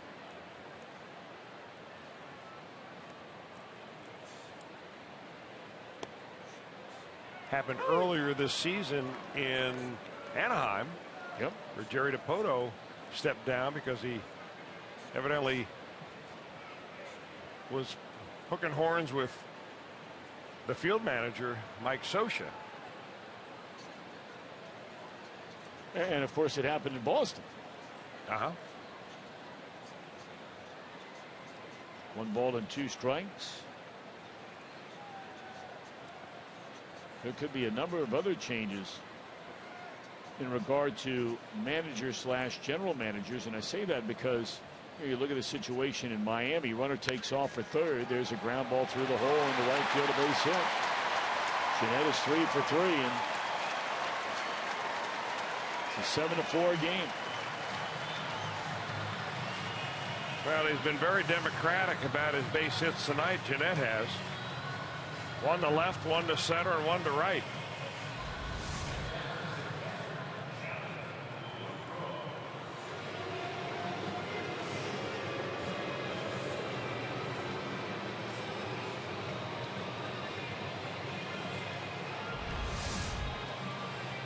Votto was really upset after that hit. I don't know what it was that got him so angry. But he showed a lot of frustration. Just his body language after that ball went through into right field for a base hit. And I don't know if he wasn't happy with the positioning of where the Reds were playing Jeanette defensively, because he appeared to be a lot closer to the line. And of course, that's not his call.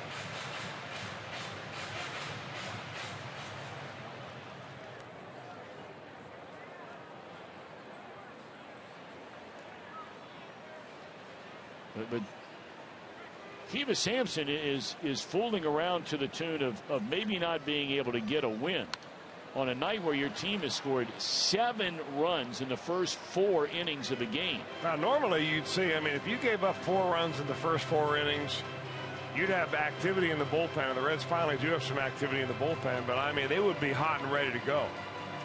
But given the fact that the Reds have scored 7, Kivas has a little bit longer leash tonight. There's Old Faithful out there, Pedro Villarreal. Boy, he has been good in that role as a long man.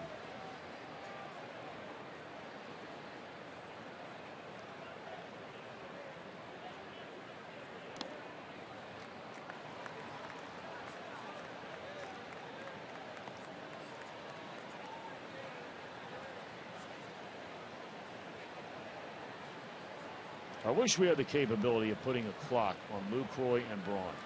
I got one right here. I mean, this is ridiculous.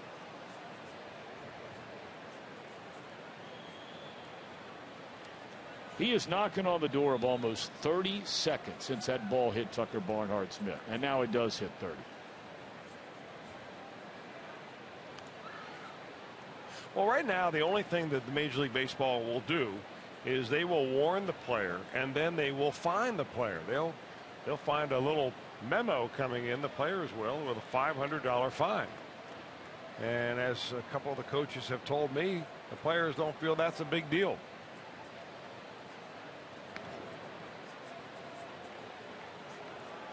And I'm not sure how many times they've fined players. They've kept that private, Major League Baseball has. And they've also kept it private as to who has been fined. I mean, do you get a bigger fine for multiple offenses? It's a good question.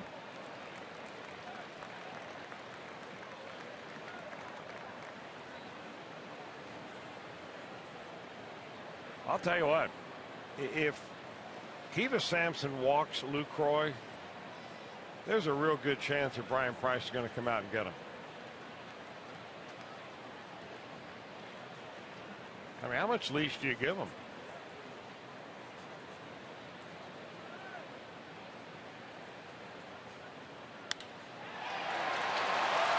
Base hit center field. That'll send Jeanette first to third. And we'll see what Brian Price decides to do. You get Ryan Braun now coming up, representing the tying run. That's it. Sampson goes 3 2/3 innings. Throws almost 100 pitches in 4 innings.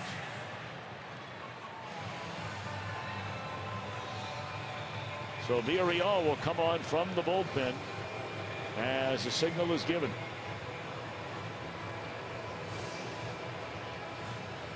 Bottom of the 4th inning, Reds with a 7-4 lead. Brewers with 2 on and 2 out. We're back with more in a moment.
Analysis and live look-ins from around Major League Baseball. MLB Whip Around each night, 7 p.m. Eastern on Fox Sports 1.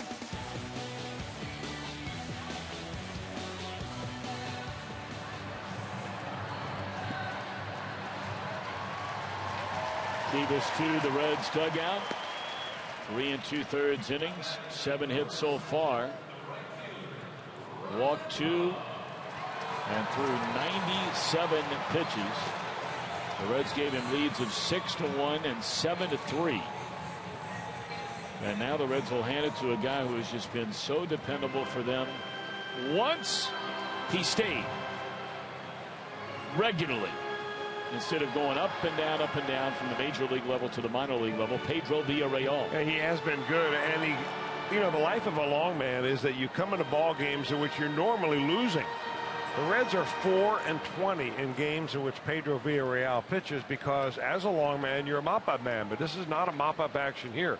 This is a multiple inning opportunity for Villarreal, but the Reds have a 3-run lead and a chance for a vulture win if he can put a couple of zeros up.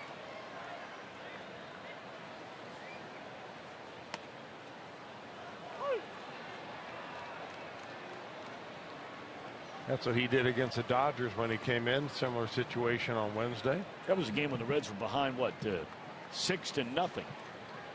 And they made it a 6-4 a game. They had a chance to win that thing.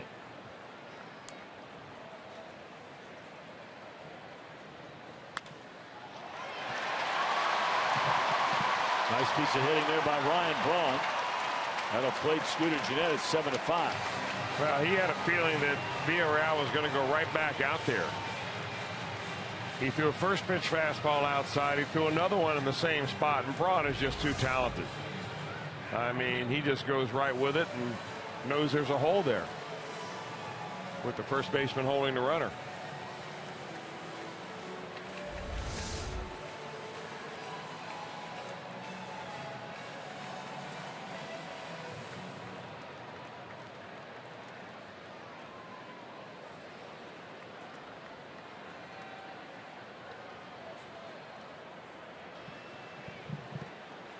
Here's Adam Lind. Still 2 outs in the inning. 2 runs have scored. And the lead is 2 for the Reds.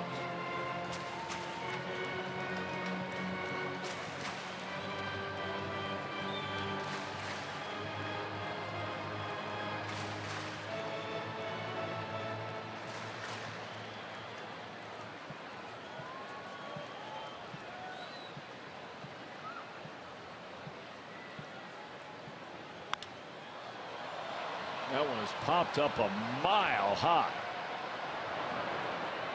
That might have gone right through a couple of those cables. The run from one end of this retractable dome to the other.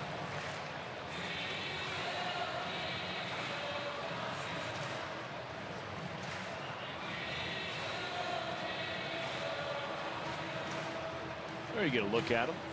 I don't know if I've ever seen a ball hit any of those during a game in this ballpark. Now, we've seen one in Tampa Bay. Of course, you can hit the roof of that stadium.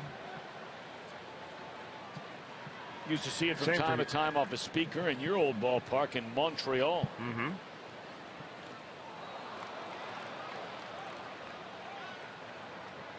Is that a foul ball? Yes, a foul ball. Tucker Barnhart is going to go over and make sure. I think Brian Price is wondering, are you sure about that? Can we appeal it? Can we take a look? Well, the Reds were coming off the field, and Adam Lind did not move at all out of the batter's box, which gives me an indication he probably felt contact here. I don't know what he felt contact with, but it certainly did not look like a foul ball on that replay.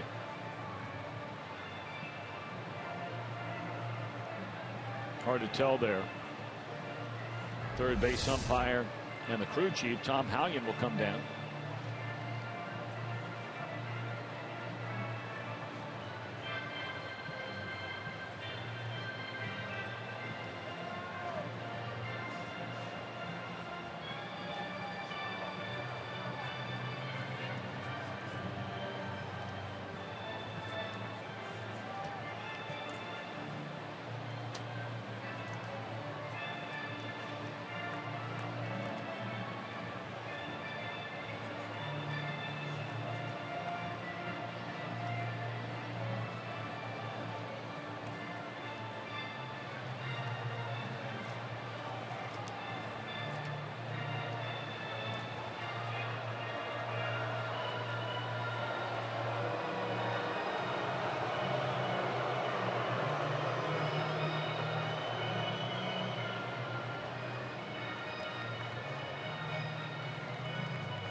So Lind is still the batter.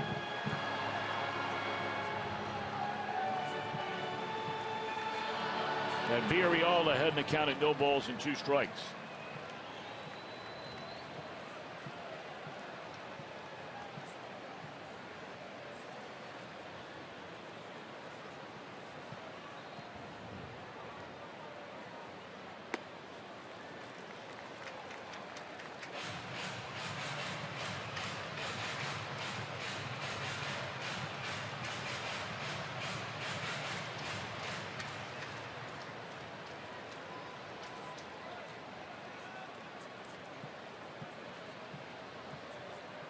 Two on, two out. 1-2 strikes here in the 4th inning tonight.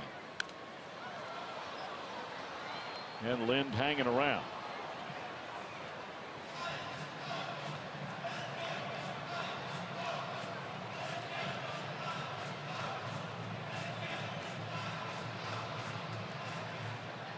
A pile of runs, a pile of hits for both teams. 12 runs, 19 hits. And we are only in the 4th inning. 1-2 again on Lind. And once again, he's able to swing and foul it off. And then a boot. That's always scary for a fan when you're in that front row of the second deck, or the front row of any deck. And the ball's coming and you have to lean out a little bit. You get a little gun shy. But everybody in the park can see you. I think a lot of people are old enough to remember the dangler. Yes. At Riverfront Stadium. Kid was a high school football player or something. It was his strength that literally saved his life.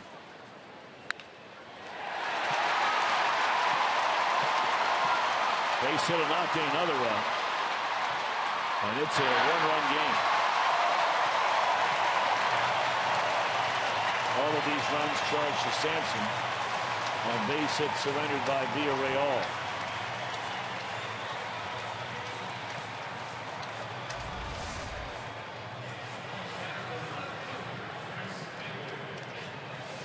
Well, this guy comes alive when the Reds come to town. We showed you the numbers earlier, what he has done in the Reds this season.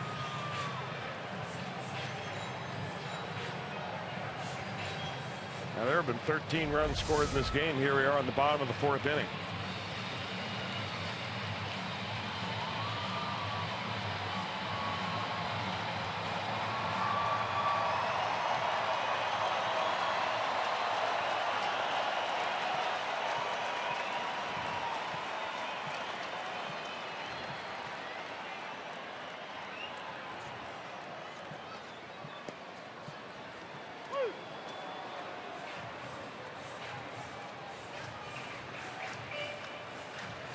One on Chris Davis.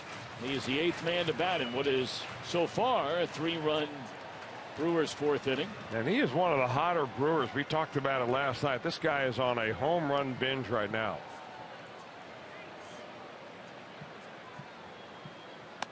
Fastball up and in. 5 home runs in the last 7 games for Davis. 10 since August the 6th. But the Reds have been able to hold him pretty much under control all season long.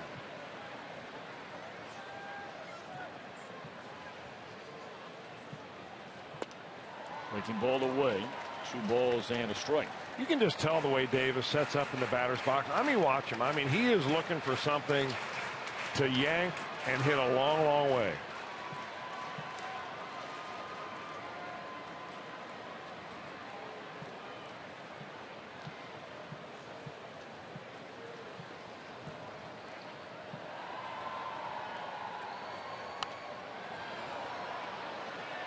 Who's delighted by all this is their hitting coach Darnell Coles. Had a chance to visit with him for a little while last night.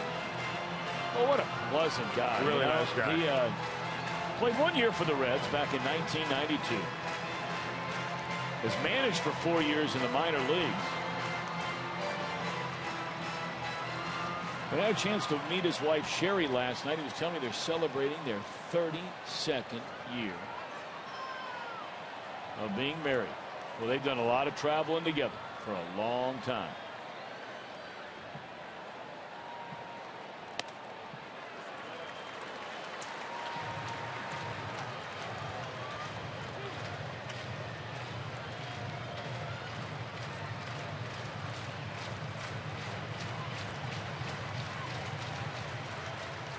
balls and 2 strikes. 2 on, 3 in. And the Brewers have a tying run at third base here in the last of the 4th inning. Orioles, a big deep breath in the pitch. He thought he had strike 3. Boy, this inning seems to just go on and on. 9th man to bat will be Santana.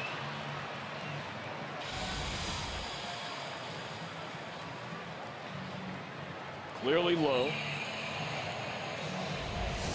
Well, when you see the manager and the pitching coach out on the mound in the same inning, it's not a good inning. No.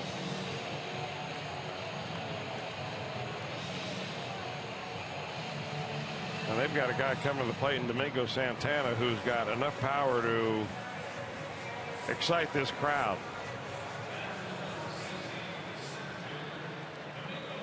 They'll get something shaken down in the Reds bullpen with that phone call. Santana hit the home run last night to deep right field.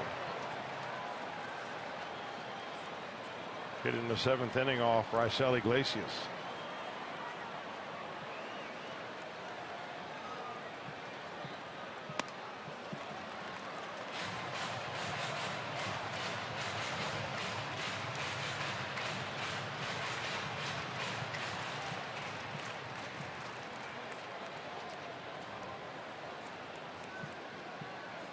One and 0 on Domingo Santana. This young man has tremendous power. That's a near strike to even the count at 1 ball and 1 strike.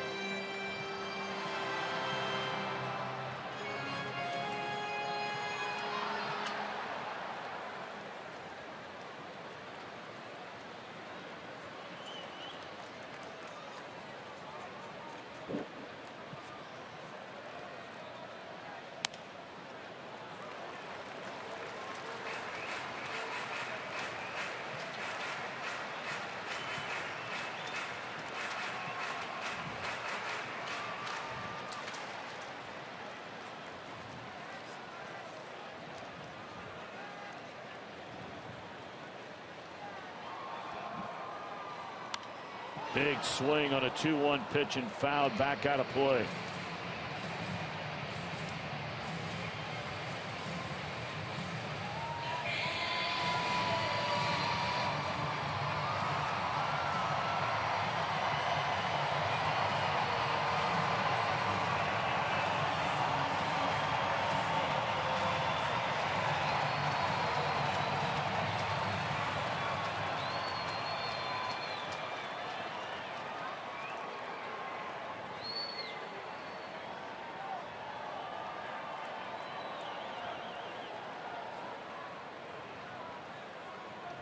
Two, and that's strike 3 call.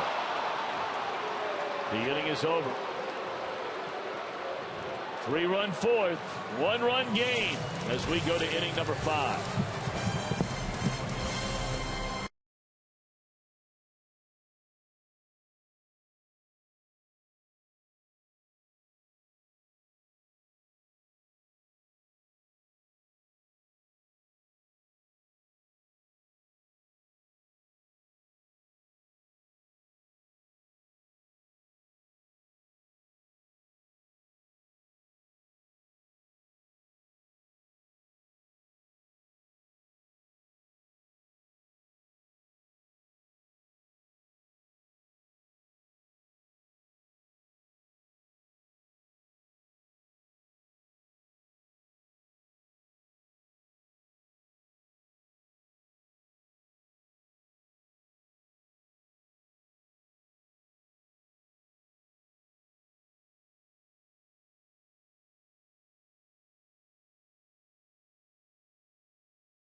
Miller Time moment. It's brought to you by Miller Lite. On this date in 1988, it was Todd Frasier who led Toms River, New Jersey to the Little League World Series championship. In that game, he went 4 for 4, had a leadoff home run, and was the winning pitcher of the game. And the 5 teams that his team played, it was 9 for 15, 4 home runs, including a grand slam. Drove in 10 and scored 11 runs.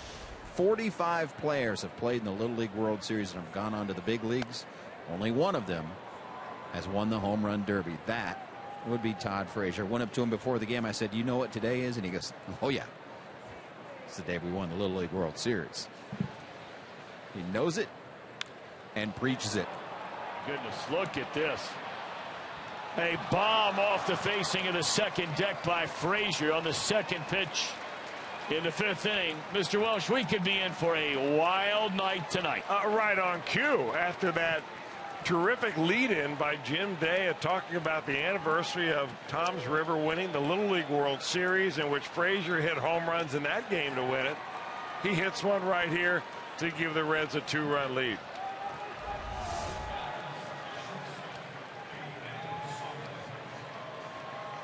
And that's number 30 for Frasier. He's been waiting for that one for a while.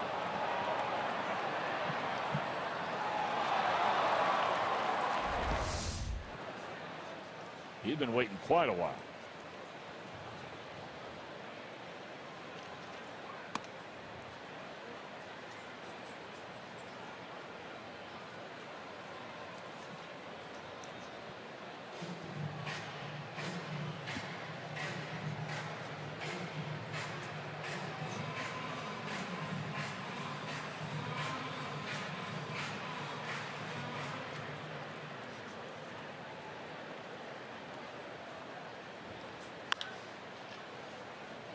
On the ground, Suarez is thrown out.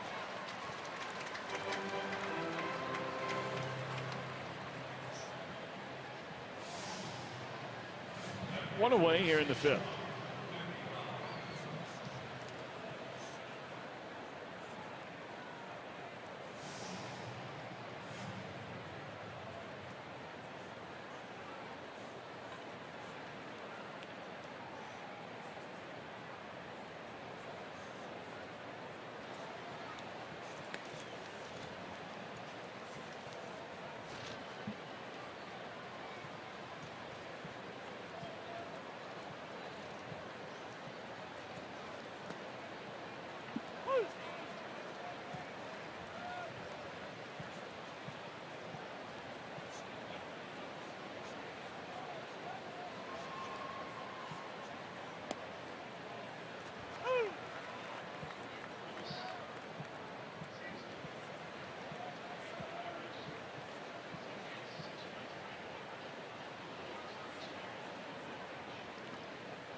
First home run for Frasier in 2 weeks.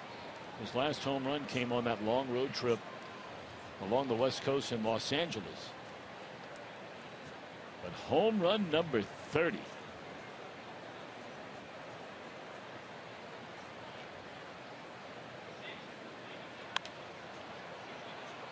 Take a look at the face of Frasier. I tell you what, you might tack on some years of age, but look at that face. Dialed in. Toms River, Little League World Series, or here in the big leagues on an August night against Milwaukee. Very cool. Very cool. Tapper back to the mound. This will be the second out. Frasier 2 RBIs tonight. Now 77 runs batted in. 69 extra base hits for Todd Frasier.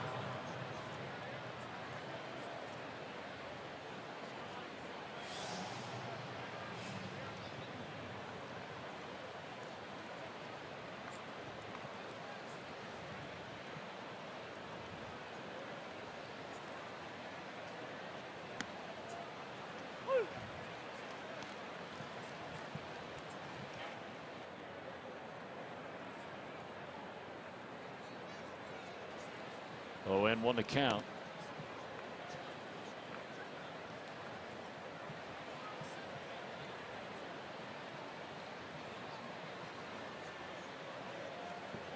Tucker knocked in a run with a ground out to the first baseman in the second inning, and then he bounced into a double play ending the third. See, I told you I like Craig Counsell's wife. So much so she came up and visited us. She's awesome. She's a really good friend of my wife's, and her and Polly are talking on the phone all the time, trying to get together once or twice a year. It was very nice of her to stop up and say hello. Did she bring up and offer her condolences for you not being named as bench coach? No. She probably highly endorsed it. He not even think about that. Of course, I don't think he needed to be talked into not making that move. That would be a disaster for him. There's a foul ball out of play. You know, Craig Counsell did not make any changes on his coaching staff when he took over. And whether or not he will looking ahead to next year, of course, that remains to be seen. But said he felt like, you know, after the club came to him where he was working alongside Doug Melvin in the front office and asked him to become the field manager, he wanted his coaching staff to know they had a job the rest of this year. There weren't going to be any changes. Families weren't going to be uprooted. Guys weren't going to be out of jobs. And a lot of people wonder, is this a job that he will want to keep or get back on the path which he was on about more than likely becoming the general manager of these Milwaukee Brewers? Todd Frasier plays long ball. We're only halfway through this one, and the Reds lead 8-6.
Take on the Brewers.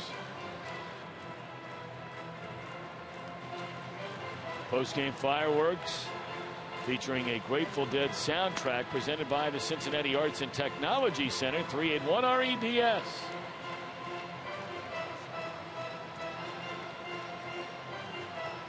Big crowd. And they're getting their money's worth here tonight. I mean, we're 2 hours and 15 minutes into this game, and the home team is coming to bat in the bottom of the fifth inning. So the fans settling in for a while tonight.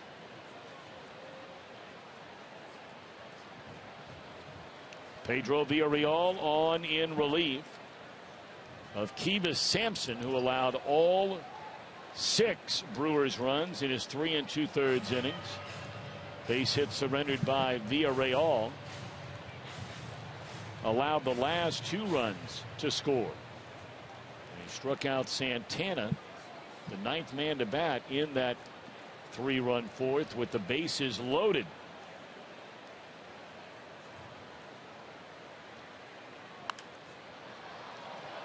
Elian Herrera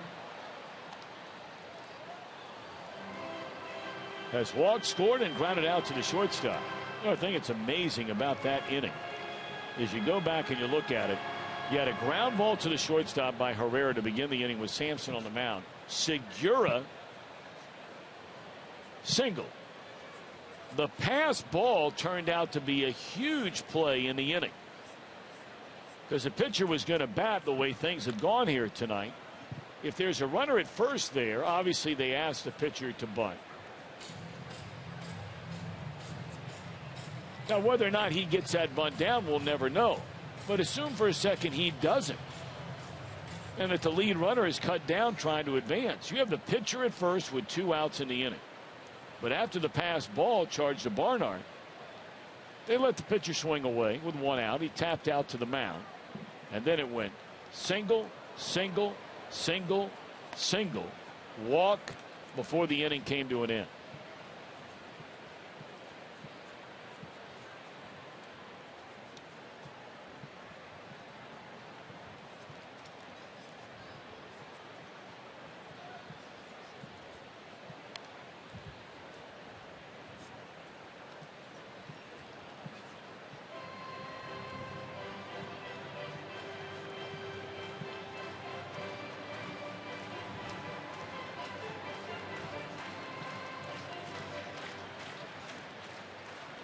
Reds pitchers have thrown 122 pitches in this game, and there's nobody out in the top of the 5th inning. 2 balls and 2 strikes. You know, you think about it, and I like this is the catcher. I mean, he's got to call each one of those. He's got to catch each one of those. You got to squat down and get ready to block half of them when runners are on base.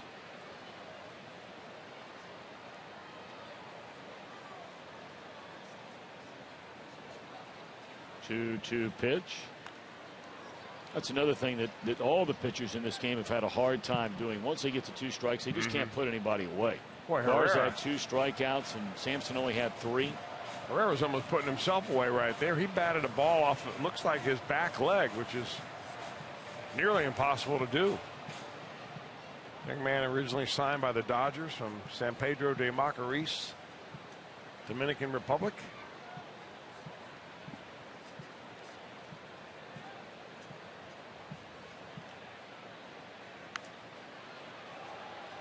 Then when he got picked up here by the Milwaukee Brewers, they claimed him off waivers after the season was over in 2013.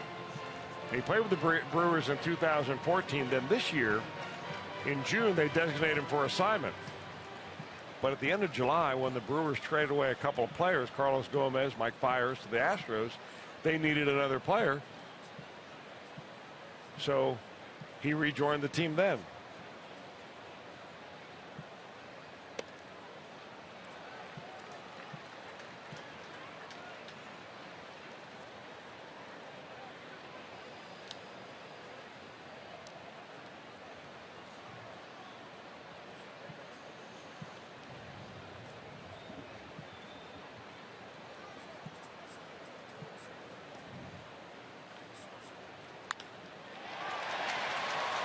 That's a real nice at bat right there by Elian Herrera as he shoots a double down the left field line. Yeah, this looks like one of those nights where Villarreal just simply doesn't have it going for him.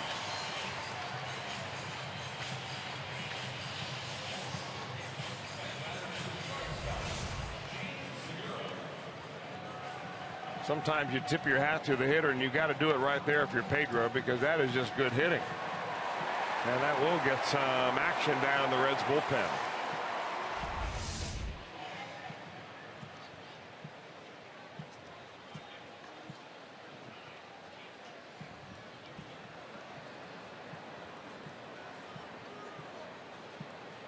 Gene Segura,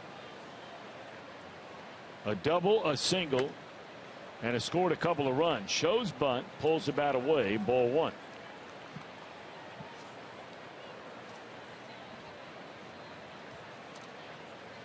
Now they've got a pinch hitter in the on-deck circle.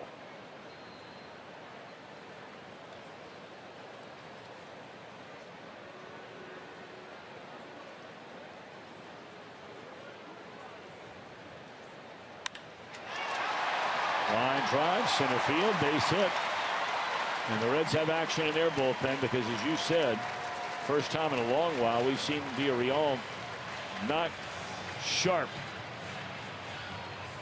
Boy, I'll tell you what, when Segura centers it up, it really sounds good.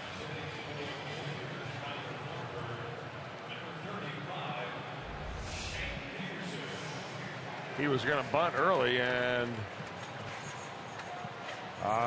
let her high fastball.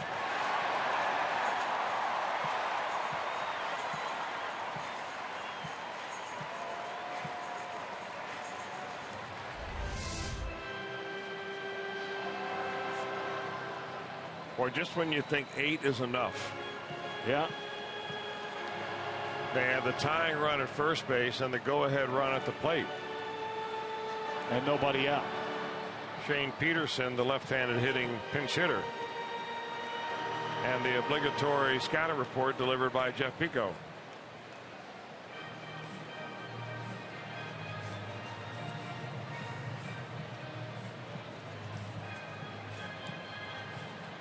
It's another area where they could speed up the game a little bit. Limit the number of trips to the mound by the pitching coach. Yeah, I know you can only go twice for each. Once free, and then the second time you got to take a pitcher out.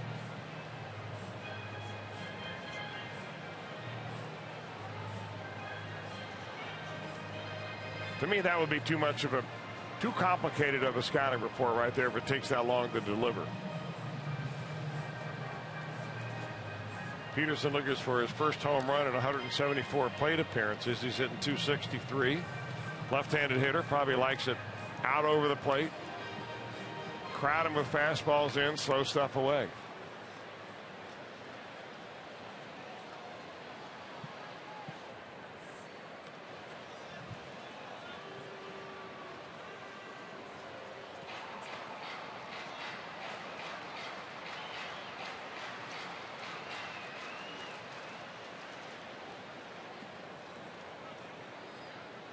Runners on the corners with none out.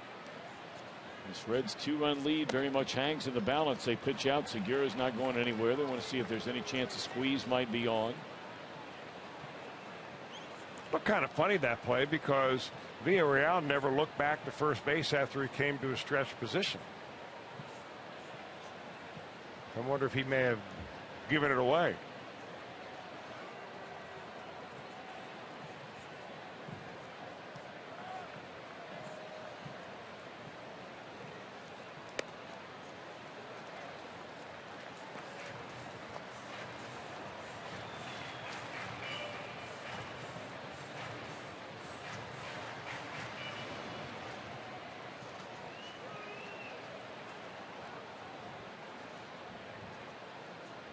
Two 2-0 on Shane Peterson. Straight away center field. So bring in a run. It is a one-run ball game. And again, just terrible fundamental baseball sloppy by the Reds. Just sloppy. Really bad. Segura had already decided he wasn't going to tag up.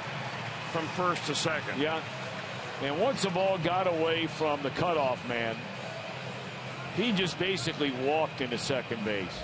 That's just sloppy baseball right here. You got to get out there far enough to get the relay, and there is Suarez out. Good play by Bourgeois, but I mean, by not getting out there far enough, you make it into a tough play. Well, Brian Price is going to make a pitching change. That's all for Villarreal. Give Peterson the RBI.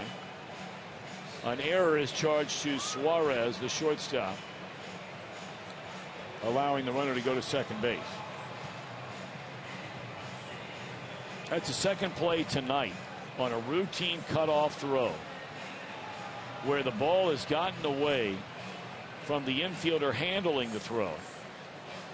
They shouldn't have given Frasier the error earlier. No. That was a throw offline by Schumacher. Nonetheless, as a team, it is the second time tonight a Brewers base runner has advanced 90 feet on a simple routine baseball play. Back in a moment.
One time they led 7-3.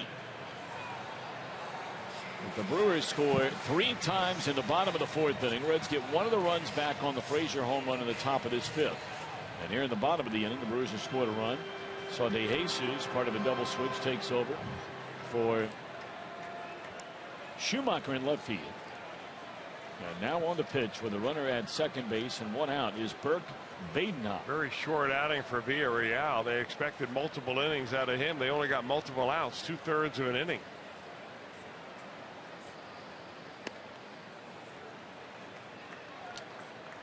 Well, this is the leadoff hitter for the Brewers, Scooter Gennett, who is batting for the 4th time, and we're in the bottom of the 5th inning. He's a perfect 3 for 3, 2 runs scored, 2 runs batted in. Has a base hit to center, a base hit to left, and a base hit to right. Tying run is Segura, and he is going to score on this ball down the line into the corner. This will be a triple for Gennett if he keeps running. And he's in standing up. We're tied at 8.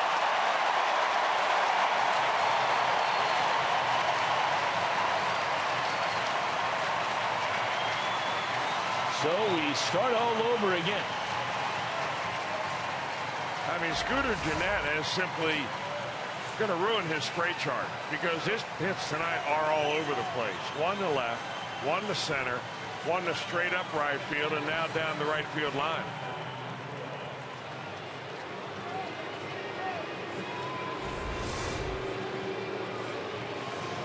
And that means that with the game tied that the starter Matt Garza has spit the hook. After giving up 11 hits and 7 earned runs in 3 2/3 innings. Wow.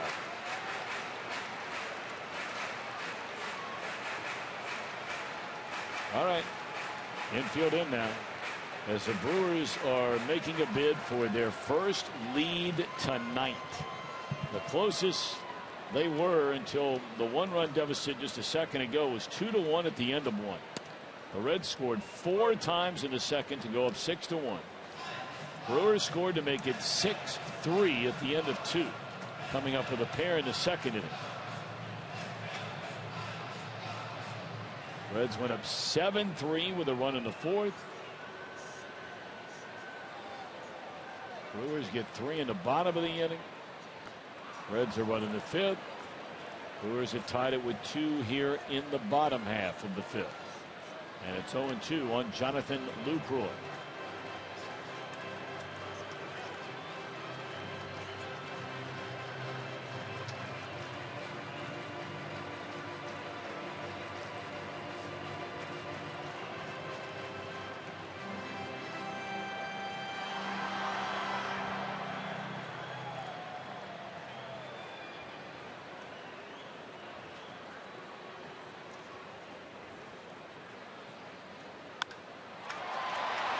Brewers are going to take the lead in this one on a sac fly by Lucroy.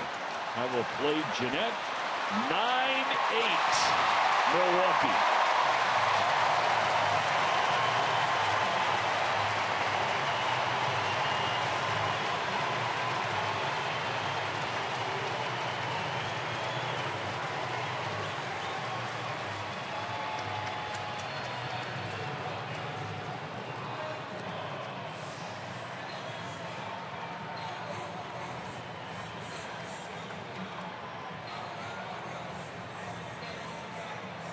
You miss these kind of games, Tom. You go back to the mid-90s, the early 2000s, before they started testing for PEDs.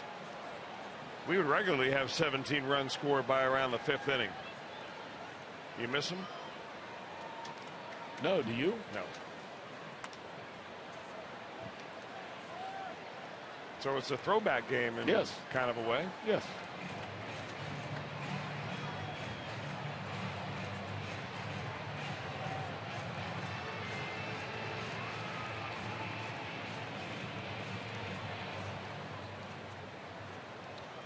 You know, I always used to,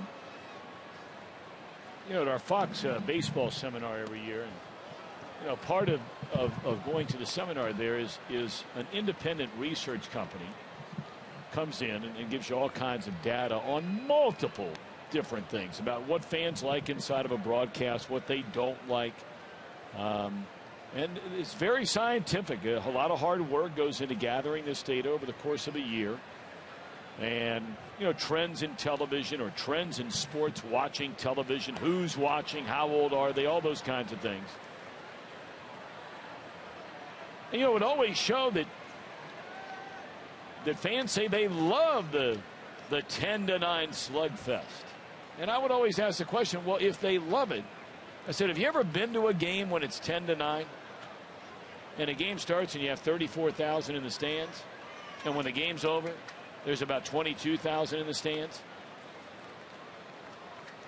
It's too late and they got to go home. Well, if you could do 10-9 in 2.5 hours, I think you make a lot of people happy. Right. Because you'd have to eliminate a lot of this, which is Velcro, touch the dirt, tap the feet, raise the right hand. That's coming, right? Yep. Yeah, there it is. Now we're ready.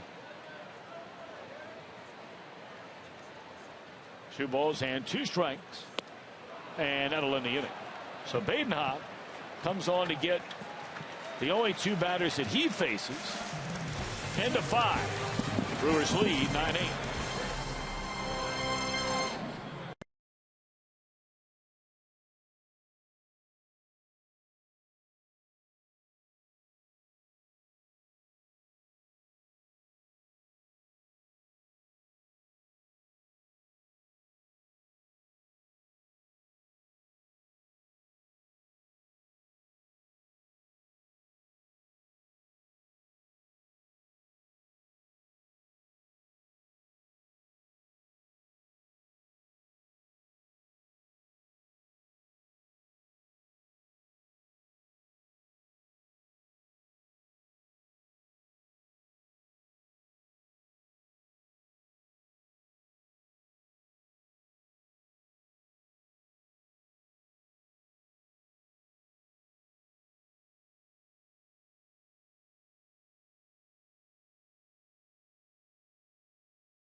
And we're only through 5 innings so far here tonight. We're talking about, you know, how long our game is moving along here tonight, closing in on what, over 2.5 hours to play 5 innings. Anyway, the minutes and runs. Look at the 3rd inning. Boy, it stands out like the proverbial sore thumb, right? No runs for either team. Oh well. They can play here as long as it takes to determine a winner.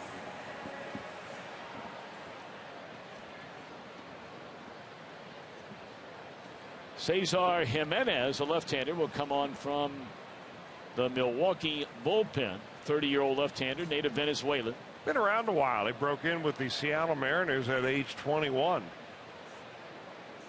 Spent a few years in back and forth in the minor leagues, up and down with Seattle. Had a couple years he missed where he was injured. Missed 2 full years in his career.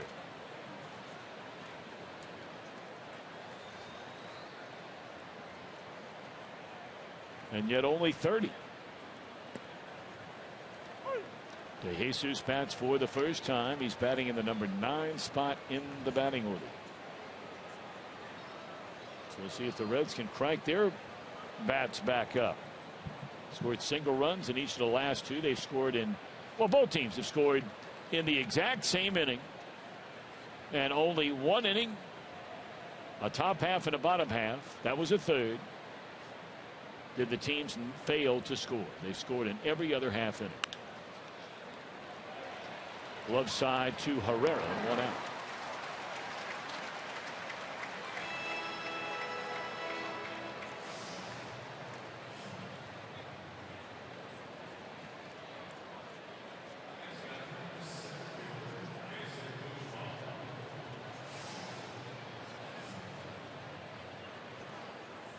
Well, the leadoff hitters on both of these ball clubs have been getting it done. 7 hits in 7 at-bats.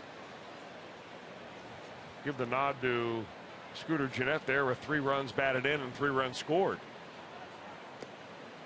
But not a bad night at all for Jason Bourgeois.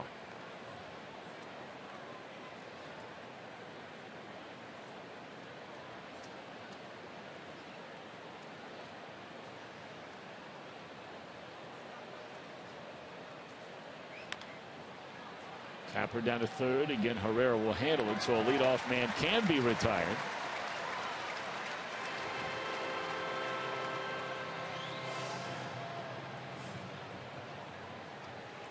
And here comes Jay Bruce. Bruce inserted for the first time this year into this number 2 spot in the batting order. And it's been a good place for Jay tonight. Hit a ground ball at the third base line for a double in the first inning. A long 3-run home run to straightaway center field, just to the right of straightaway center in the second. And lined out to the center fielder Santana in the fourth. And he hits this ball hard right at Santana. Boy, that didn't take long at all.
Thursday night.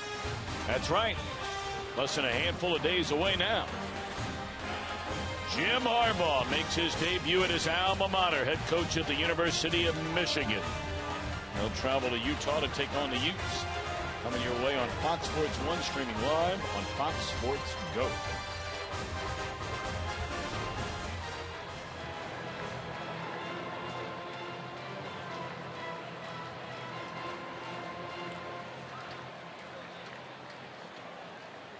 Saw where the young man, and I don't know his first name, and I feel badly. I should know this because I am a big college football fan.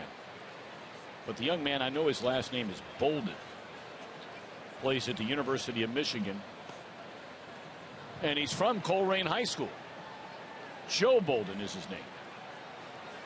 He was just named one of the captains of the University of Michigan football team by Jim Harbaugh. Wow. Congratulations to him.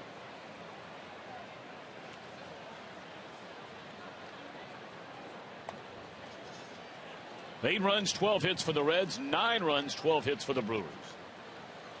Lynn, 2 out of 3, has knocked in a couple of runs.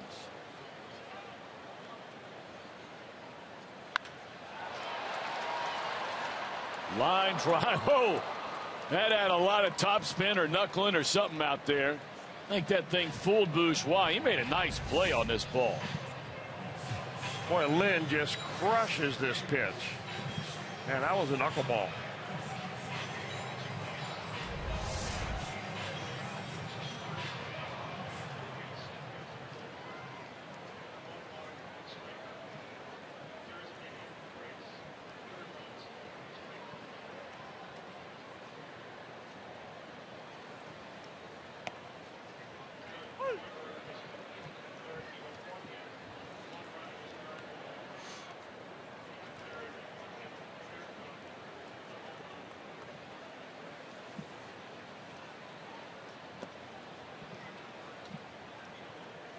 Well, Tom, we've seen a lot of baseball tonight. Yes. We've seen a lot of baseball in our years as broadcasters, but I'll tell you, a lady out there celebrating a birthday tonight, 81 years old in Coldwater, Ohio. Eileen Whitsett. Eileen, happy birthday to you, and many, many more. Indeed. And thanks for tuning in. She's an avid Reds fan and pulls for the Reds and watches us every game on Fox Sports Ohio. Well, happy birthday. Hope it's been a great day for you.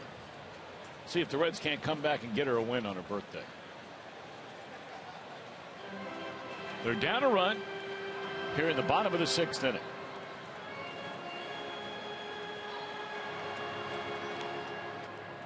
Badenhop will walk all the way back behind the pitcher's mound. Now climb up the back of it. And finally settles that right foot on. Well, this guy just doesn't stay still, does he? He is moving around all the time. That's a nice pitch right there. Breaking ball down and away to get Davis. That's a way to get Davis, too, is kind of tease him in and then get him going on something slow away.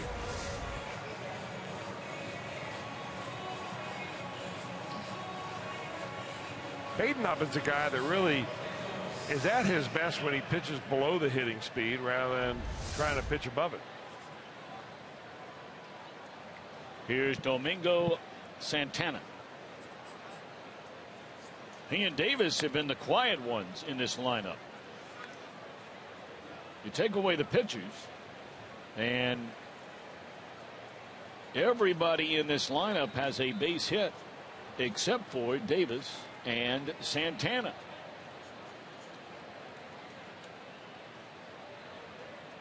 Cardinals earlier today shut out the Giants 6-0. You know, a guy who, Chris, it seems like we never, and I really do mean never, talk about him. And I shouldn't include you on this because, I mean, I don't want to suggest that it means you overlook him. I know I do until I see his name, like winning pitcher, Lynn. As in Lance Lynn? As in Lance Lynn. 11 wins now on the year for Lance Talk more Lynn. about, I'll give you his career numbers here in a minute. I mean, big league numbers and a big league inning by Burke Badenhop.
24 hits through 6 innings tonight.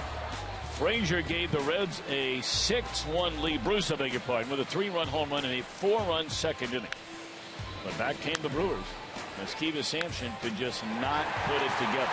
He's charged with 6 runs. Brewers got within a run before Frasier homered in the 5th, his 30th. But then in the bottom of the 5th, it just wasn't meant to be for Villarreal. Brewers scored 3 times to come from behind and take the lead 9-8, but we still have 1/3 of this game left to play at least. Jeremy Jeffress, we saw him in the game last night, Chris, and he'll come on here in the 7th inning. He's a hard throwing right-hander, Jeffress is. From South Boston, Virginia. First round draft pick in 2006. You're really tricky. I probably got you and nobody else on that. No, you got a lot of people on that.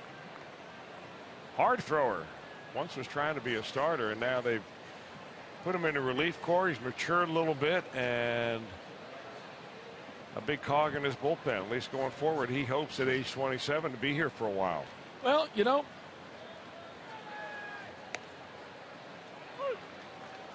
if you mess up, you know, that old adage about, you know, about failing, but the real failure is if you don't get up. And clearly off the field, Jeffress made some bad decisions. A lot of people do. But he's hoping that that's well behind him now. He's been given an incredible opportunity and an incredible gift of being able to throw a fastball the way he throws it. And so if he can just keep his head screwed on straight and stay on the straight and narrow, he's got a chance to make a mighty good living for him and his family, and hopefully it has a happy ending. Well, he made his major league debut almost exactly 6 years ago against the Cincinnati Reds. Came in relief, pitched 1 inning for the Brewers when he was for the Brewers at 22 years of age.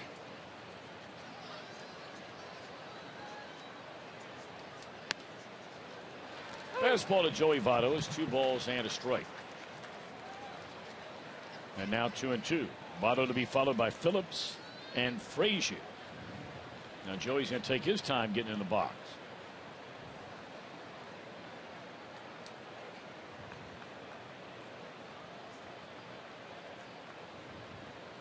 Chokes up on that badness, Votto. He has 2 hits in the game tonight. A run batted in on a single to center his last time up. And a liner right at the third baseman. Boy, he hits it hard. Sure does. And sprays it all over.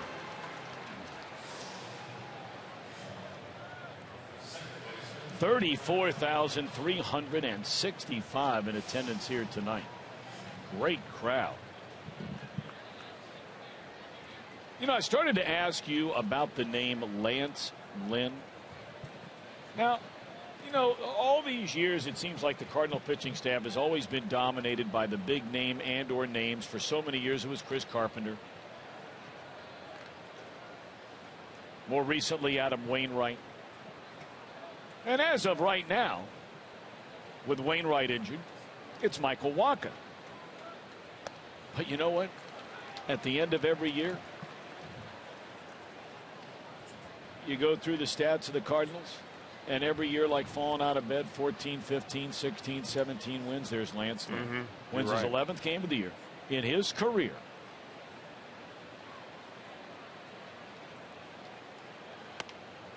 he is 23 games over 500.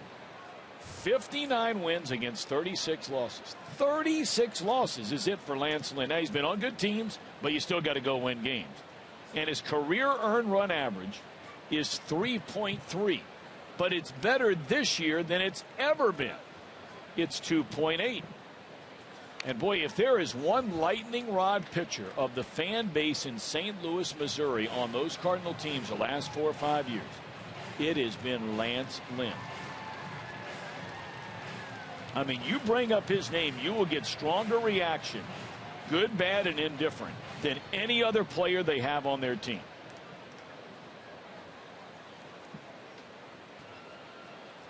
And I tell you what, send me those guys that are 23 games over 500 with a career ERA of 3.3. There's a base hit in the left field by Brandon. Well, you know, the one thing you may not remember about Lance Lynn is the fact that when he won 18 games in his first year as a full-time starter, in 29 starts, he picks up 18 wins. The next year, he wins 15 games. And in both of those seasons, he was either #1 or #2 in the National League in run support average. He was given nearly 7 runs a game as an average by the Cardinal offense every time he took them out. Now, you still got to make good on it. Look what happened tonight. So, and the same for the next year. But little by little, he is getting his act together as far as earned run average. All his peripheral numbers are getting better and better. 2 outs in the inning. And of course, Lance Lynn is a product of that Brownsburg High School over in Indiana, the same high school that Tucker Barnhart went to school at. And Drew Storen, right? Drew Storen, too, yeah. Sounded like Frasier broke his bat. He hit it hard, but his ball was not hit as solidly as Votto's was. The line drive to start the inning.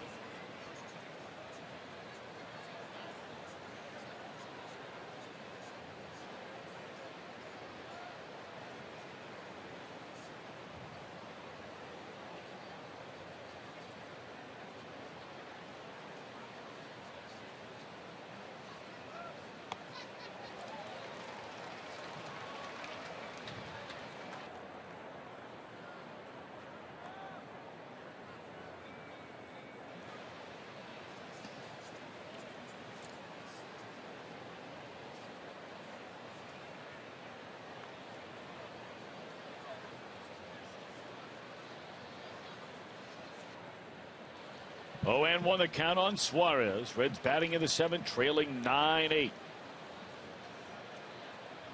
The just completed 6th, the only inning tonight outside of the 3rd where both teams failed to score.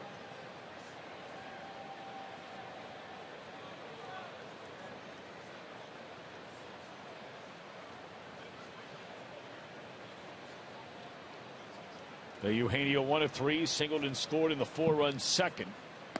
And he takes down low. 1 ball and 1 strike on Suarez. Pirates at the end of the 8th inning lead the Rockies 4-1.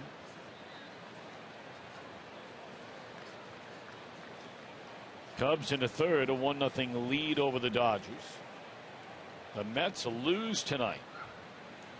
Back-to-back games they've lost to Boston, who's dead last in the American League East. 3-1 the final there. Nationals pick up a win. So Washington picks up a game, 5.5 behind the Mets in the NL East. Then we told you the Cardinals beat the Giants 6-0.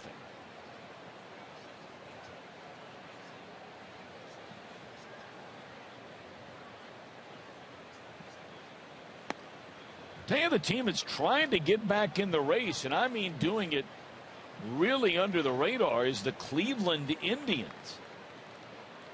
They've won 3 in a row. They're tied tonight. Now, granted, they're 5 games under 500. I'm not suggesting they're having a great year. But in the American League, that's good enough to be just 5 games back in the wild card.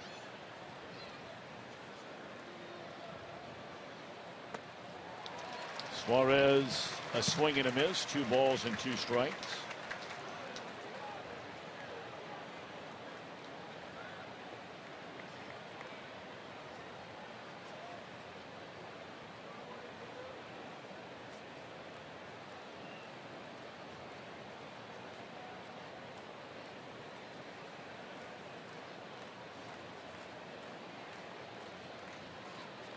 See if Suarez can find a way to get Phillips in from first. Brandon, a 1-out single, now stands at first with 2 away. And the 2-2 offering from Jeffress. Ground ball to short. Segura the short way. And the Reds shut out in back-to-back innings. Brewers bat in the last of the 7th with a 9-8 lead.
Oktoberfest. Arrive early for pregame ceremonies and activities celebrating German Heritage Day. Plus, first 20,000 fans receive a Red Stein thanks to Hollywood Casino. For tickets, call 513-381-REDS. Visit select Kroger locations or reds.com/tickets. I'm Jim Day. We've been trying to keep you updated on what's going on in the minor leagues for Cincinnati, and most of that is concentrated on the pitching, the young pitching arms. But let's talk about one of the hitters, one of the top hitting prospects in the Reds system, Jesse Winker. You probably heard the name if you follow the Reds closely. Got off to a very, very slow start at Double-A and was scuffling for much of the season. But in August, look at the numbers, 373, 6 home runs, driven in 19, and has struck out only 16 times the entire month. He's got that average now up to 280 with 13 bombs, 55 runs driven in. And they have had this kid earmarked, left-handed hitter, pure contact hitter, pure hitter, if you will. And the question is, with guys on the 40-man roster who are struggling at AAA, and Kyle Waldrop and Duvall and Christopher Negron, would the Reds call him up in September? Stay tuned for that. Jim Day, I thought you had disappeared down there. Are you down at the far end of a dugout? I am. I'm shielded. The Reds dugout shields me from you guys. And you are a long, long ways away from the batter's box. You're not used to that. I am not, but this is prime time space for foul balls. They come buzzing in here. Well, where you are now. Yes. It's a lot more dangerous where you normally are. At our ballpark, a lot closer to home more plate. dangerous in the fact that I'm closer, no doubt about it, would have less reaction time. But there are more foul balls that come into the camera well at the far end of a dugout. Really? Oh, by far, yeah. Now, have you had to go ducking out of the way of any down there tonight? Oh, yeah, a couple. Last night almost got nailed. Oh, man. Don't let that happen. Jumbo Diaz on for the Reds. And Alien Herrera, who's been on a couple of times, has a double, scored a couple of runs. Hits a fly ball to Jay Bruce and one away. It's been a very good night for the Milwaukee shortstop, Segura. Doubled and scored in the second, singled and scored in the fourth, singled again and scored again in the fifth. Brewers rallying from 6-1 and 7-3 deficits and own a one-run lead here in the last of the seventh inning. Logan Schaefer has moved into the on-deck circle.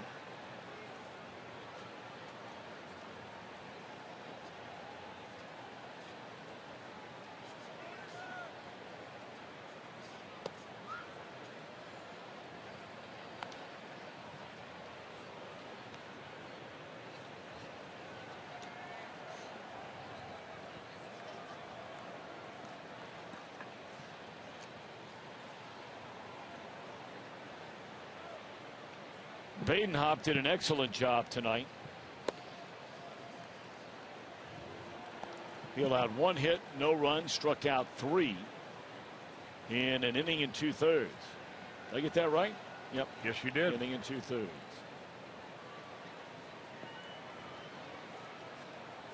Six of the 9 charged to the starter, Sampson. And right now the pitcher of record in this game. First time he struggled in a long, long, long time is Pedro Villarreal.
I don't know what got Chris Welsh more fired up, that Bee Gees staying alive earlier, that deep purple smoke on the water. Ground ball to Votto, and he'll handle it himself for the second out of the inning. Which of those two, Chris, gets you a little more fired up? Without a doubt, Smoke on the Water. First song I ever learned how to play on the guitar. Really? First rock song. Only takes 3 chords. Can you still do it now? Probably so. I mean, some things you never forget. Ride a bike. Hustle to first base on a walk. And Smoke on the Water. Very nice. Very nice.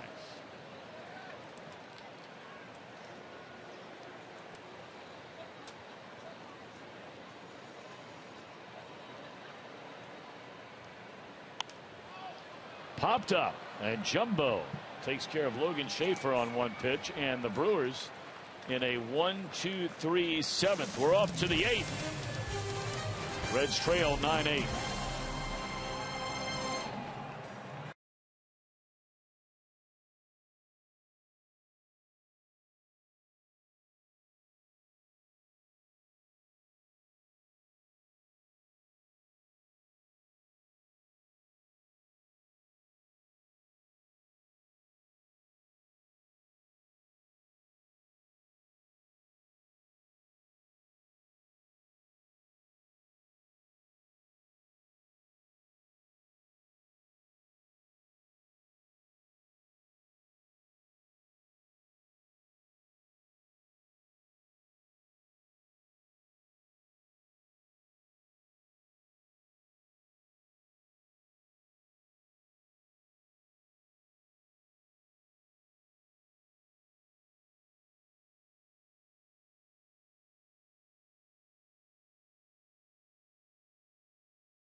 Bases back on the home front.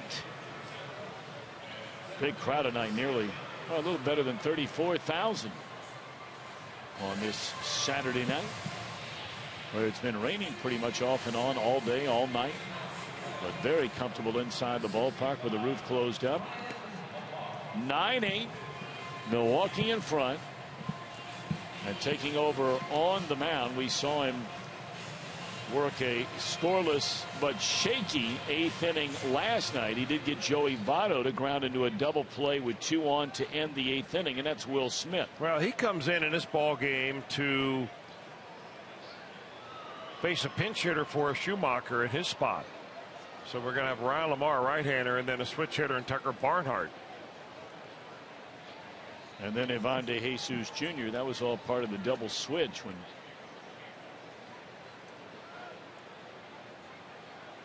Schumacher, who had originally started the game, of course, came out of the game. And speaking of moving people around, they'll do so again with the Brewers. Logan Schaefer stays in the game to play center field after pinch hitting a moment ago, and the starting center fielder, Domingo Santana, will move over to left field.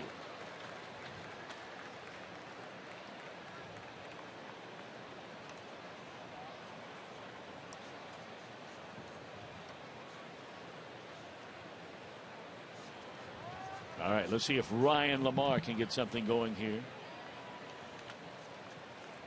Lamar started the game last night, went 0 for 3. Reds only down a run as they bat against Smith here in the top of the 8th inning. And Lamar fists one to the right side. He'll be thrown out by Jeanette.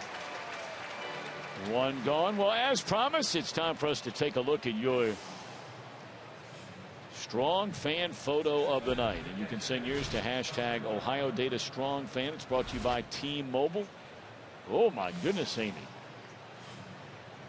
Got some, what is that, little blue and white in her hair there, Chris? Am I seeing that right? Yeah, I think that I kind of like that look. You get a little blue in your hair. Yeah. Yeah, by the day. That's when it blows right past gray and white. No and goes doubt. right to blue. That's right. Games like this. 0-1 on Tucker Barnhart. Well, whether it's a blue light special or whatever it might be, that's okay with me. You know? Blue's a beautiful color. 0-2 on Barnhart. And he's gone swinging on a breaking ball.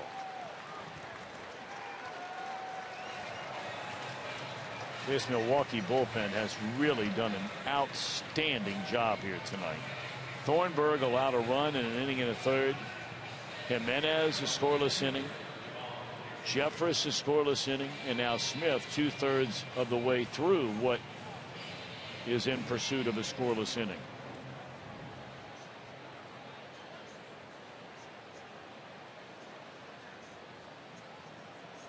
De Jesus bounced to the third baseman against Jimenez in the 6th inning.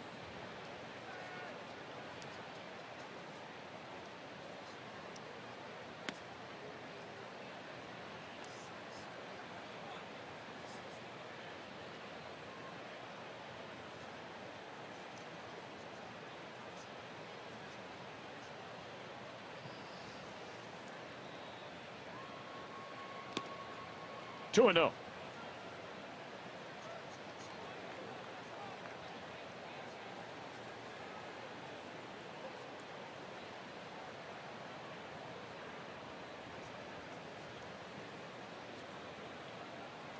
Yankees leading the Braves late. They're in the bottom of the 8th inning at Fulton County Stadium. But that score is not the big story in that game. No details yet, but apparently a fan fell from the upper deck at Turner Field tonight and is in critical condition in a nearby hospital.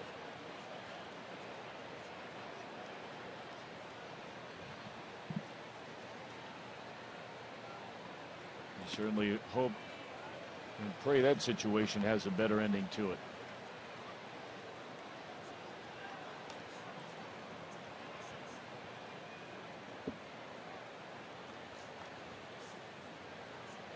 Three and one on De Jesus, trying to keep the inning alive for Bourgeois. And he does. Yvonne draws a 2-out walk.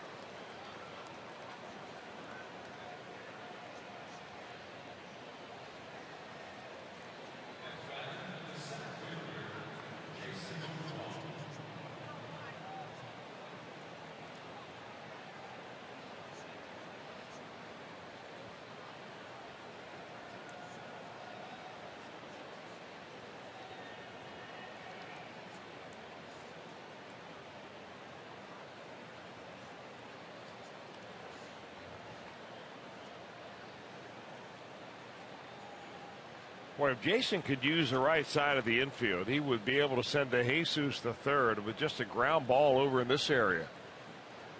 They're playing the second baseman close to the bag in case that's the only play for the guys on the left side of the infield.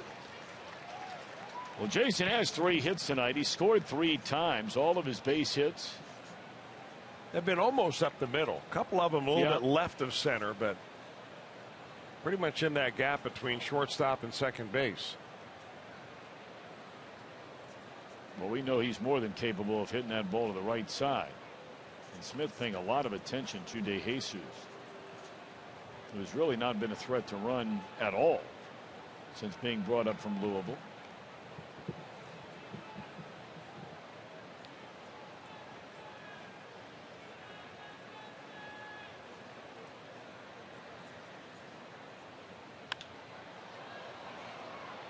Center field, Schaefer will handle it. Brewers will bat in the bottom of the 8th, leading by a run.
Reds Live, the pregame edition. First look at the lineups, features, and so much more.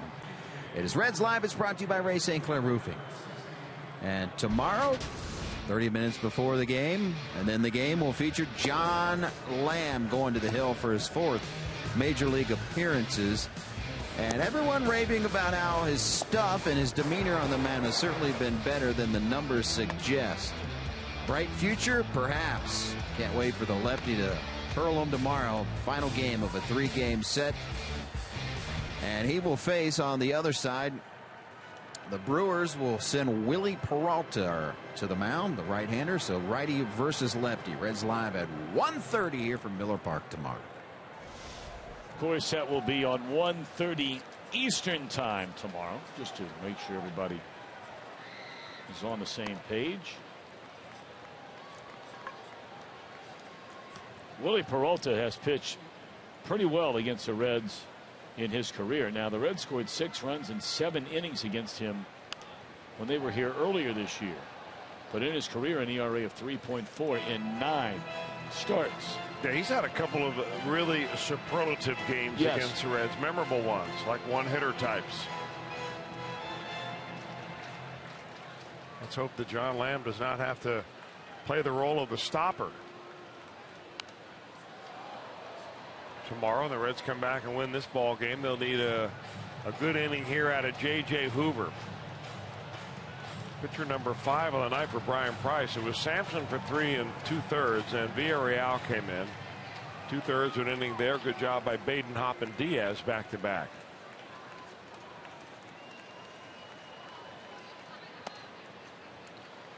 Two and two on Jeanette, who's had a big time night. 3 singles, a triple, has scored 3 times and knocked in 3 runs.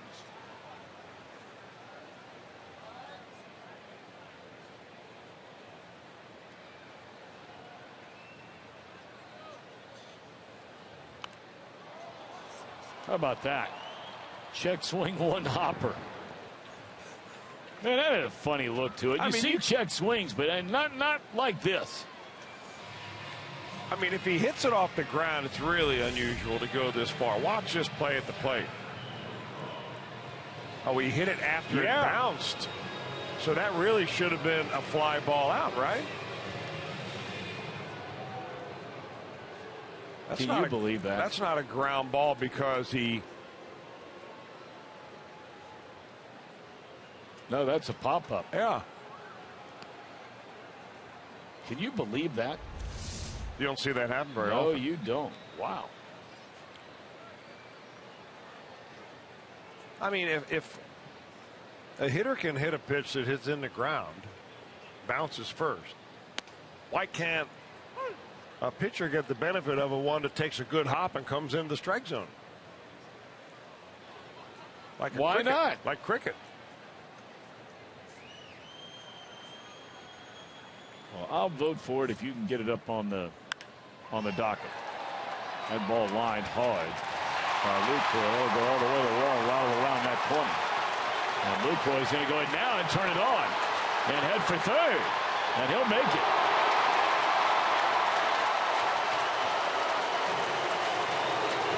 That's a tricky part of this ballpark in both left and right center. If it skips into the deepest part out there, that's 3-base hit country. Well, the ball is really leveled on by Lucroy. And really the only hope right there for Bourgeois being able to get that ball on a fly. Once it hits that angled wall, Lucroy runs well for a catcher. Well, he had shut it down about 3 steps from second base. And then you saw him peek over his shoulder right after he hit the second base bag, and so I get to third. So here's Braun. 1 hit and 4 at bats. And the right foot goes in. And now the left. Infield in for the Reds. They trail 9-8 here in the 8th inning. And popped up by Braun. He's not going to get an RBI here. Lucroy's going to stay put, so Braun can't get it done. 2 away in the inning. Well, he chased the first pitch breaking ball right there. It looked so good, but cover up Tucker Barnhart. A little angry reaction there by Ryan Braun. He almost clipped the Reds catcher.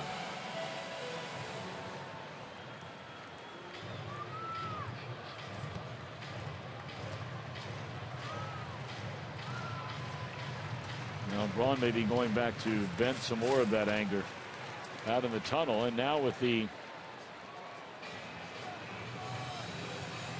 runner at third and 2 men out in the inning before Adam Lynn comes to the plate, Jeff Pico wearing out a path from that Reds third base side dugout to the mound tonight. Following our game tonight and after every Reds game here on Fox Sports Ohio, we invite you to please stick around for Reds Live, brought to you by Performance Kings Honda, Jeff Pecoro, Brian Giesenslaw, Jim Day, and Chris Welsh all standing by for that right after this one.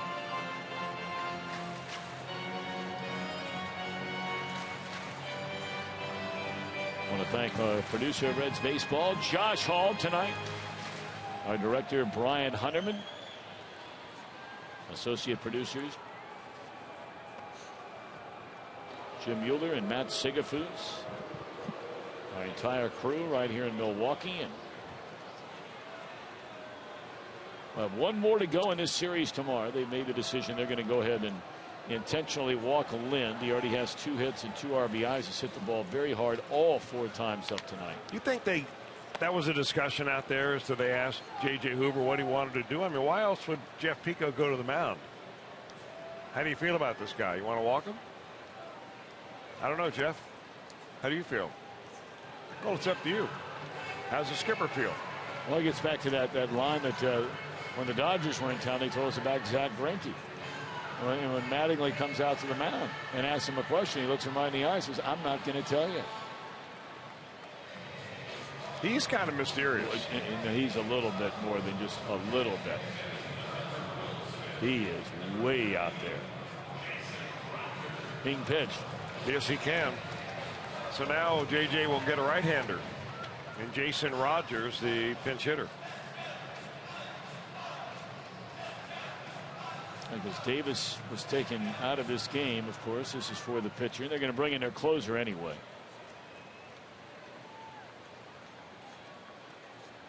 2 home runs, 25 hits and 116 plate appearances for Rogers. 7 runs batted in. He was starting earlier in the year when the Reds came through here. I think he played third base one day. Yes. Made a couple of big errors in the game. Yeah. And he had been playing first base and outfield the entire time in the minor leagues. So when they put him in a new position, of course, the ball found him. Because I remember he had pretty good bat speed. Yeah, that's when Aramis Ramirez was really struggling to begin this season. He was also beat up, hurt. He had the sore elbow, I think.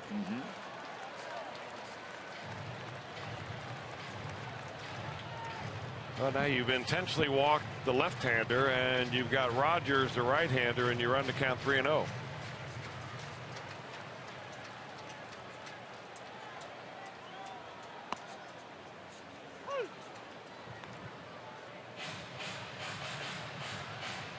I guess pretty good night for the Bengals tonight. They jumped all over the Chicago Bears early on. Early 21-3 lead. Andy Dalton was injured on a quarterback sneak, a touchdown their opening drive. And as a precautionary measure, had to leave the game with a sore neck. A.J. McCarron had a lot of playing time tonight. He also threw a touchdown. Hopefully Andy Dalton is all right. One more preseason game to go for them before they tee it up for real in Oakland 2 weeks from tomorrow. Rogers, a fly ball to right. Bruce over near the line, and the inning is over. So a scoreless 8th by J.J. Reds will have one more crack on him. Bruce, Votto, and Phillips coming up against Rodriguez.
Coast rivalry. The New York Red Bulls take on DC United tomorrow 7 Eastern on Fox Sports 1, sponsored by Audi. 9 runs, 13 hits for Milwaukee, 8 runs and 13 hits, 2 errors for the Reds. As Brian Price's team will send up the big hitters here in the top of the 9th inning. One more shot at him. And pitching for the Brewers, he's been on quite a roll, is right-hander Francisco Rodriguez. Read an article in one of the sports internet sites today, Tom, that mentioned that Francisco Rodriguez was out on waivers and evidently not claimed, and no immediate trade in the offing for the Brewers. He is the guy that has saved them here for a while now. Converted the last 35 in a row, the longest streak in the major leagues.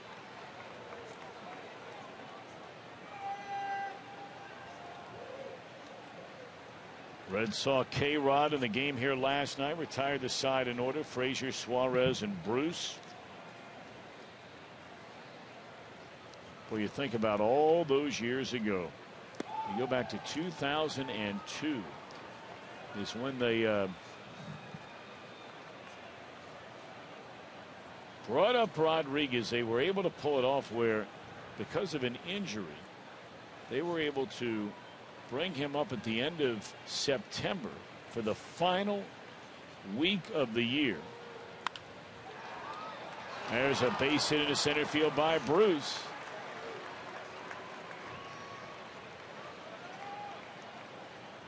So a good way to get it started.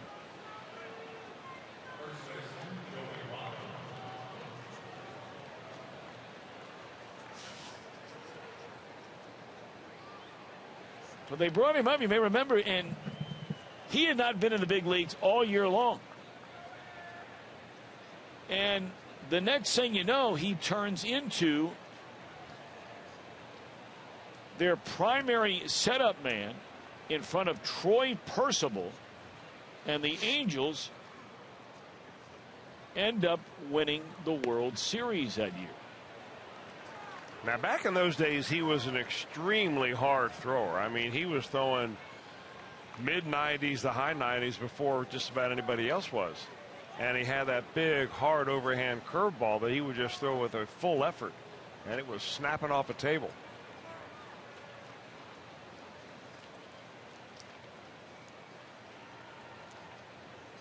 One end of the count. And Joey takes outside.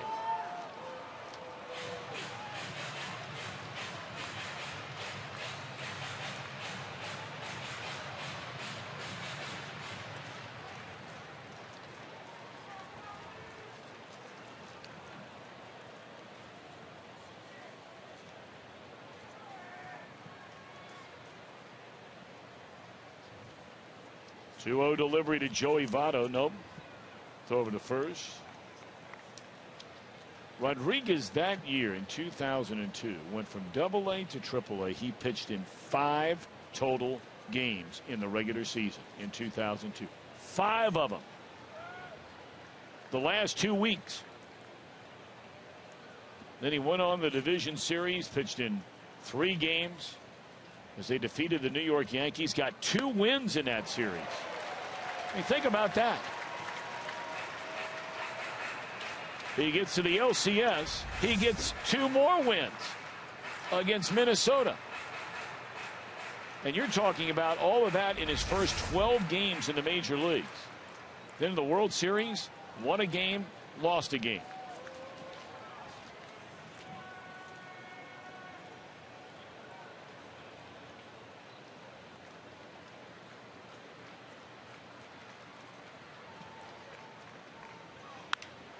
Votto, a high towering fly ball left field. Goodbye. Votto delivers a clutch 2-run home run to left field. And just like that, the Reds lead by a run. Oh, doctor, is that a big one? Wow. Well, he was trying, you could tell on the first swing and miss that he had on a 2-0 pitch. He was looking for something to lift and separate, and man, did he ever do it, going out the back door.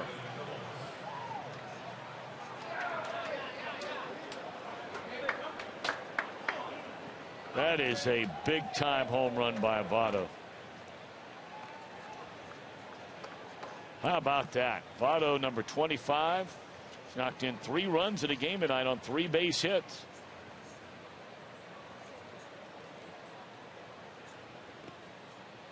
Well, as soon as it left the bat, well, you knew it was crushed. So did he. Yeah, he sure did. And it gets back to something Jim Day in his conversation yesterday before the game with Joey Votto.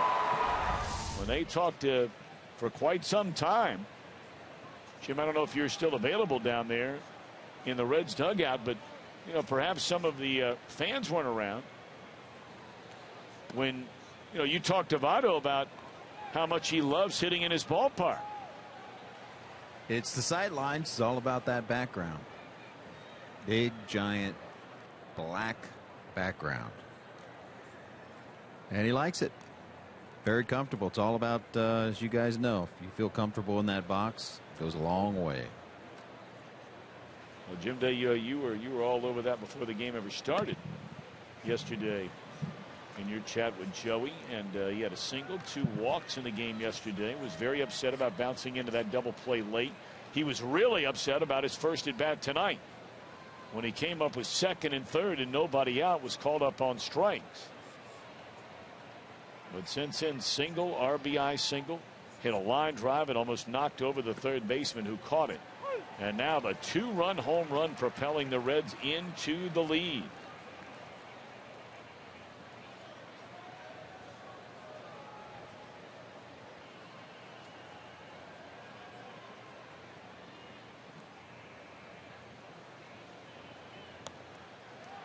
And Rodriguez is not retired a batting. Chris brought up earlier, Francisco had converted 35 straight save chances, including all 30 this year. His last blown save until tonight was on August the 27th, 1 year and 2 days ago, in San Diego's Petco Park.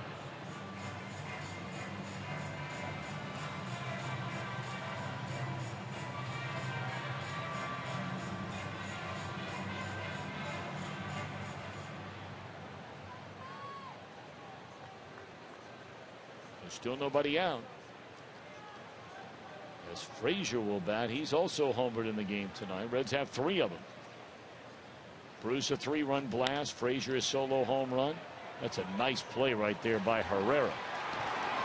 And they give the lead runner Phillips at second base.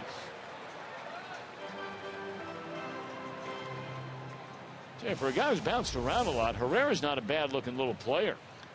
I don't know about an everyday player, but he's not a bad looking player. Well, he can play around a lot of different positions, and he's getting a lot of playing time over there at third base and does a really nice job on that play. That's very similar to the catch anyway, the fielding play that Todd Frasier turned against the Brewers earlier tonight.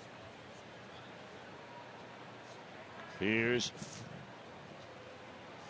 Eugenio Suarez, and he's down a strike.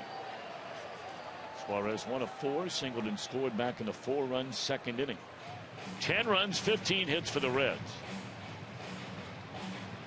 9 runs, 13 hits for the Brewers, and of course Milwaukee will have to face that man right there, the Reds closer, Aroldis Chapman. He's only blown 2 saves all year long.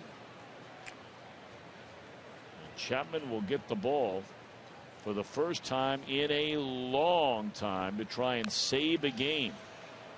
The last save opportunity he had, the only one on the homestand, was against Kansas City, a 1-0 lead after Iglesias came out of the game. And you may recall the first batter in that 9th inning, Ben Zobrist, hit a home run off of it. The first time Chapman had blown a save at home since 2012.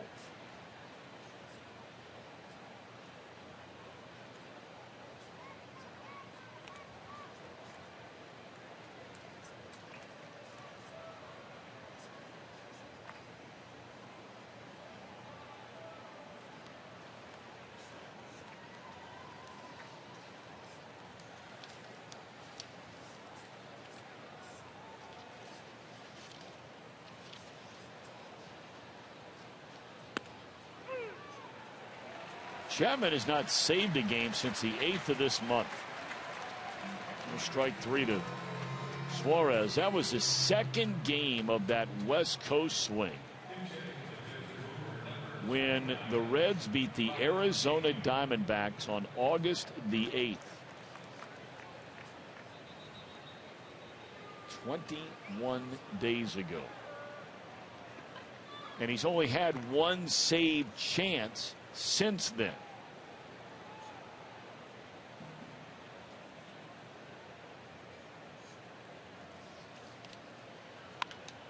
Pulled into right field, a base hit by Pena. That will send Frasier on to third base. So Brian Pena comes off the bench to bat for the pitcher Hoover. And this Reds inning continues. They have 3 hits and a walk, 2 runs against Rodriguez.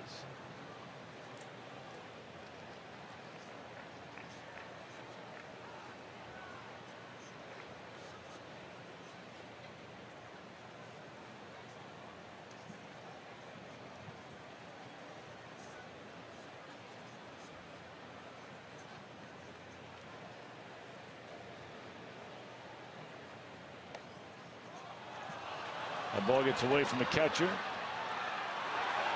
And the runner is safe. Frasier actually slid short of the plate. But by the time Rodriguez caught the ball and looked to try and make the tag, his first whiff allowed Frasier then to step on the plate. Well, he was watching the daring dancing do by Brian Pena last week. Coming up short. They make a good dance team, Frasier and Pena. Yes.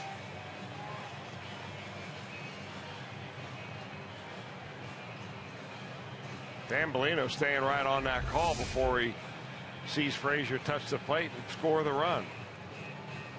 Boy, that's a nice additional run here in this inning to make it a 2-run game.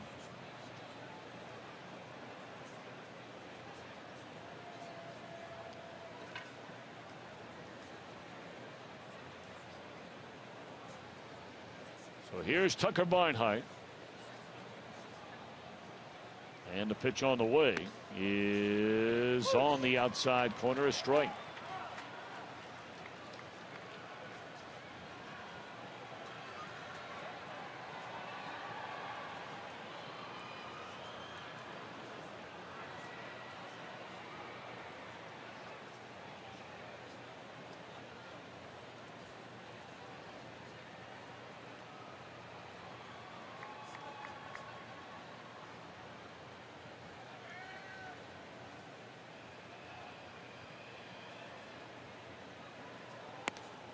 Fastball at the belt, strike 2 called.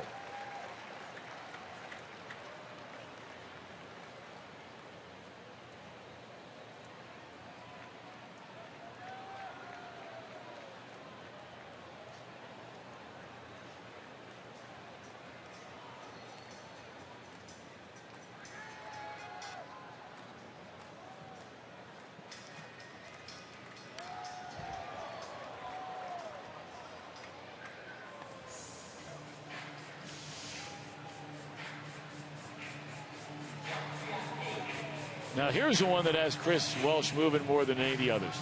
We can talk about staying alive, talk about smoke on the water, but then certainly the #1 selection on Chris Welsh's iPad would be Ice Ice Baby. How'd you get the code to get into my iPad anyway? Just looking over your shoulder all the time up here. 2-2. Who's that song by? Vanilla Ice. Nice. That was the song of choice of one-time Arizona Diamondbacks closer, Matt Manti. Ice, Ice, Baby. It's funny what you remember from those days in Arizona. It is. It's funny. Swinging a foul ball back out of play. Well, they won a lot of games. You heard that song a lot. I'll tell you, it'd be hard to listen to Francisco Rodriguez song when he comes in, though. Now, it's a Spanish singing song. So, you know, I mean, I don't understand the words, but they really turn it up very loud here. Well, players sometimes request that. Yeah, they do. 2-2 pitch. Francisco is scuffling here tonight. Yeah, he's having a rough time, especially with his breaking pitches. And now he relies on those really more than ever. That last pitch was a changeup. He still has a big overhand curveball.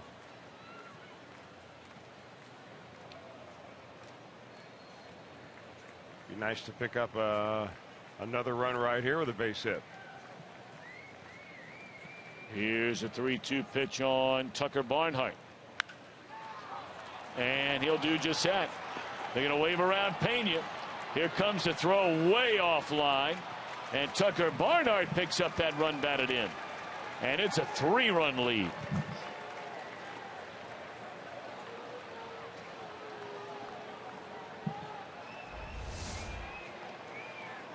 And that's going to be it for Rodriguez. Craig Counsell's going to come get him.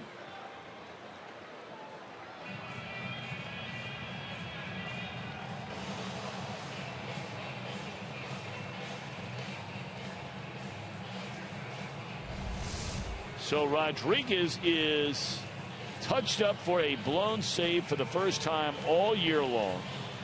For the first time in a year and a couple of days. And they're not even going to let him finish this inning. Reds lead 12-9.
Closer Francisco Rodriguez.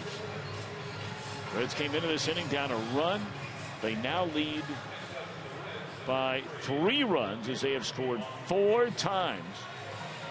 Rodriguez, 2/3 of an inning, allows 4 hits, a walk, 4 runs, all earned. And of course, Barnhart belongs to him out at second base. De Jesus, the 8th man to bat in the inning. Well, this has not been a Reds team that for most of this year has, gotten off the mat. When they've been down, come from behind victories are few and far between. But Votto, after the leadoff single by Bruce here in the ninth, hits a towering home run to left field, giving the Reds a lead. Then a walk, fielder's choice, a base hit by Pena. Barnhart knocks in a run. They score a run on a wild pitch in this inning.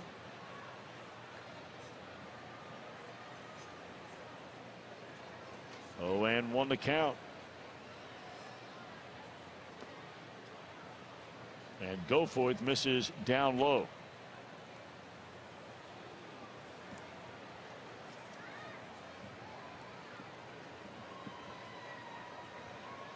David Goforth pitched last Saturday, 1 week ago today, against the Nationals in 2 1/3 innings, allowed 2 hits and a run.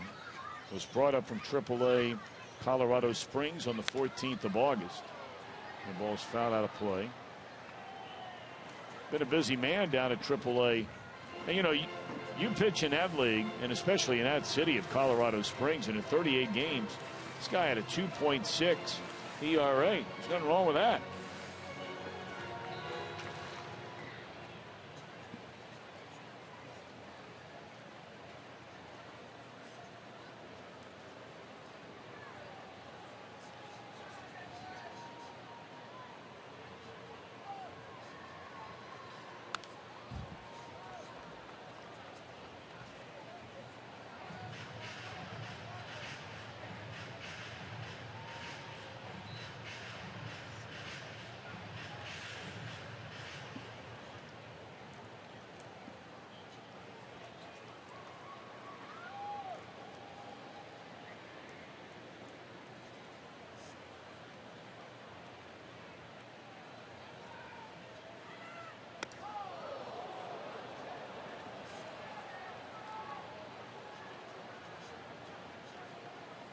Boy, Jonathan Lucroy, he's got to be happy his arm is still attached after trying to flag down that high fastball.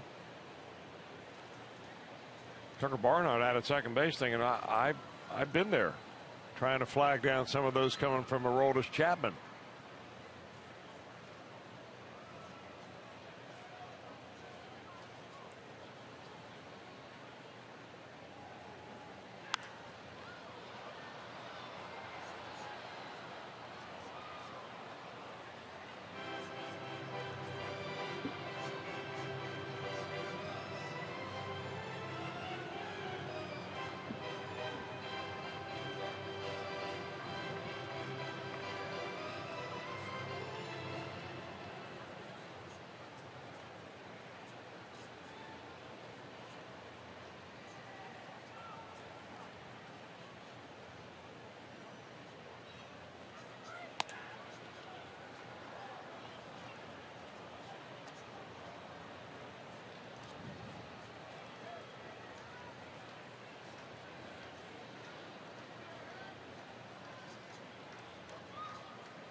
Three balls and 2 strikes on Ivan De Jesus.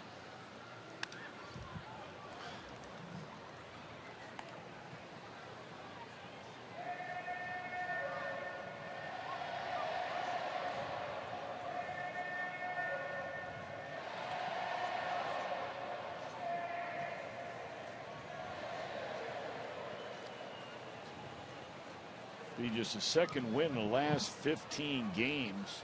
If the Reds can nail it down with Chapman in the bottom of the 9th. To the shortstop. And this profitable 9th inning comes to an end. The Reds score 4. And now Chapman trying to save a game for the first time since the 8th of August. The big blow off the bat of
all your home improvement needs, and by your local Toyota dealers, proud sponsor of the Cincinnati Reds.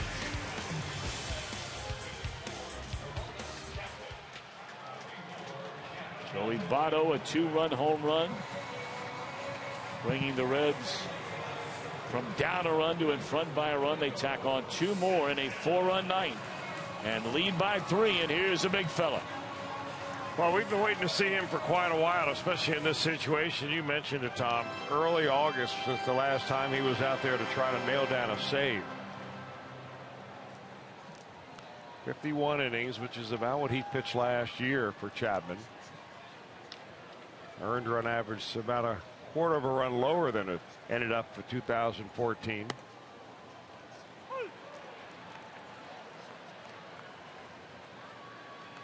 Right now, J.J. Hoover is the pitcher of record for the Redlegs, and of course Rodriguez would be for the Brewers. Ground ball down to third. Frasier will take care of Domingo Santana, one away.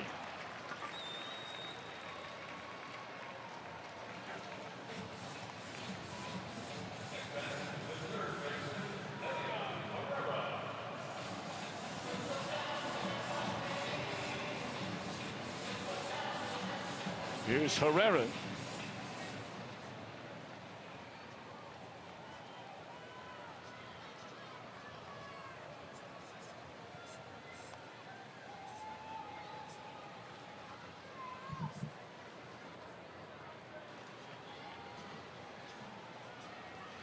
Well, he's been on base twice. He scored twice, a walk and a double. He's also bounced to short and flied to right. Reds scoring for the first time since the 5th inning. They scored in 4 of the first 5 innings. Only the 3rd where they shut down. But then the Brewers bullpen really worked them over. The trio of Jimenez, Jefferson, Smith, and for that matter, Thornburg. He only allowed 1 run. They got 4 1/3 innings of 2-hit, 1-run baseball before their closer, Rodriguez, gives it up in the 9th. 1-1 on Alien Herrera. Slider, he missed it by 1.5 feet. It just goes to show you, Tommy, even you get a closer like Rodriguez, who is on such a roll, 35 straight. And there's always a measure of uncertainty when you go to the bullpen. You really never know for certain. Although the Reds have a guy that has been pretty good throughout the course of his career on the mound tonight. And that's a nasty breaking ball. 2 in a row to get Herrera swinging. So now Chapman, an out away from his 25th save and 27 chances, and again his first converted save chance since the 8th of August in Arizona. Aroldis Chapman this month only has 3 saves all month.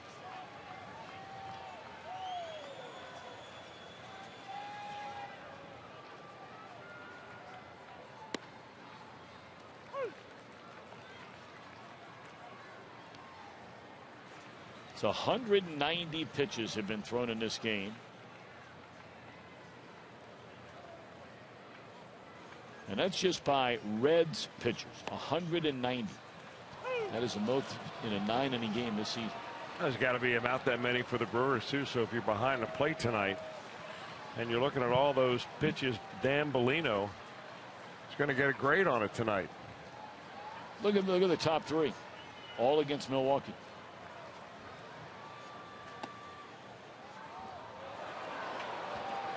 Well, the crowd cannot believe that was called a strike. Neither can Segura. I mean, that had to be vapor lock right there. 1 ball and 2 strikes. Did he go around? No. Trying to even the score a little bit, I reckon. That fastball at 101 miles per hour by Chapman. Of course, there were a few days there in the month of August where Chapman was unavailable to pitch.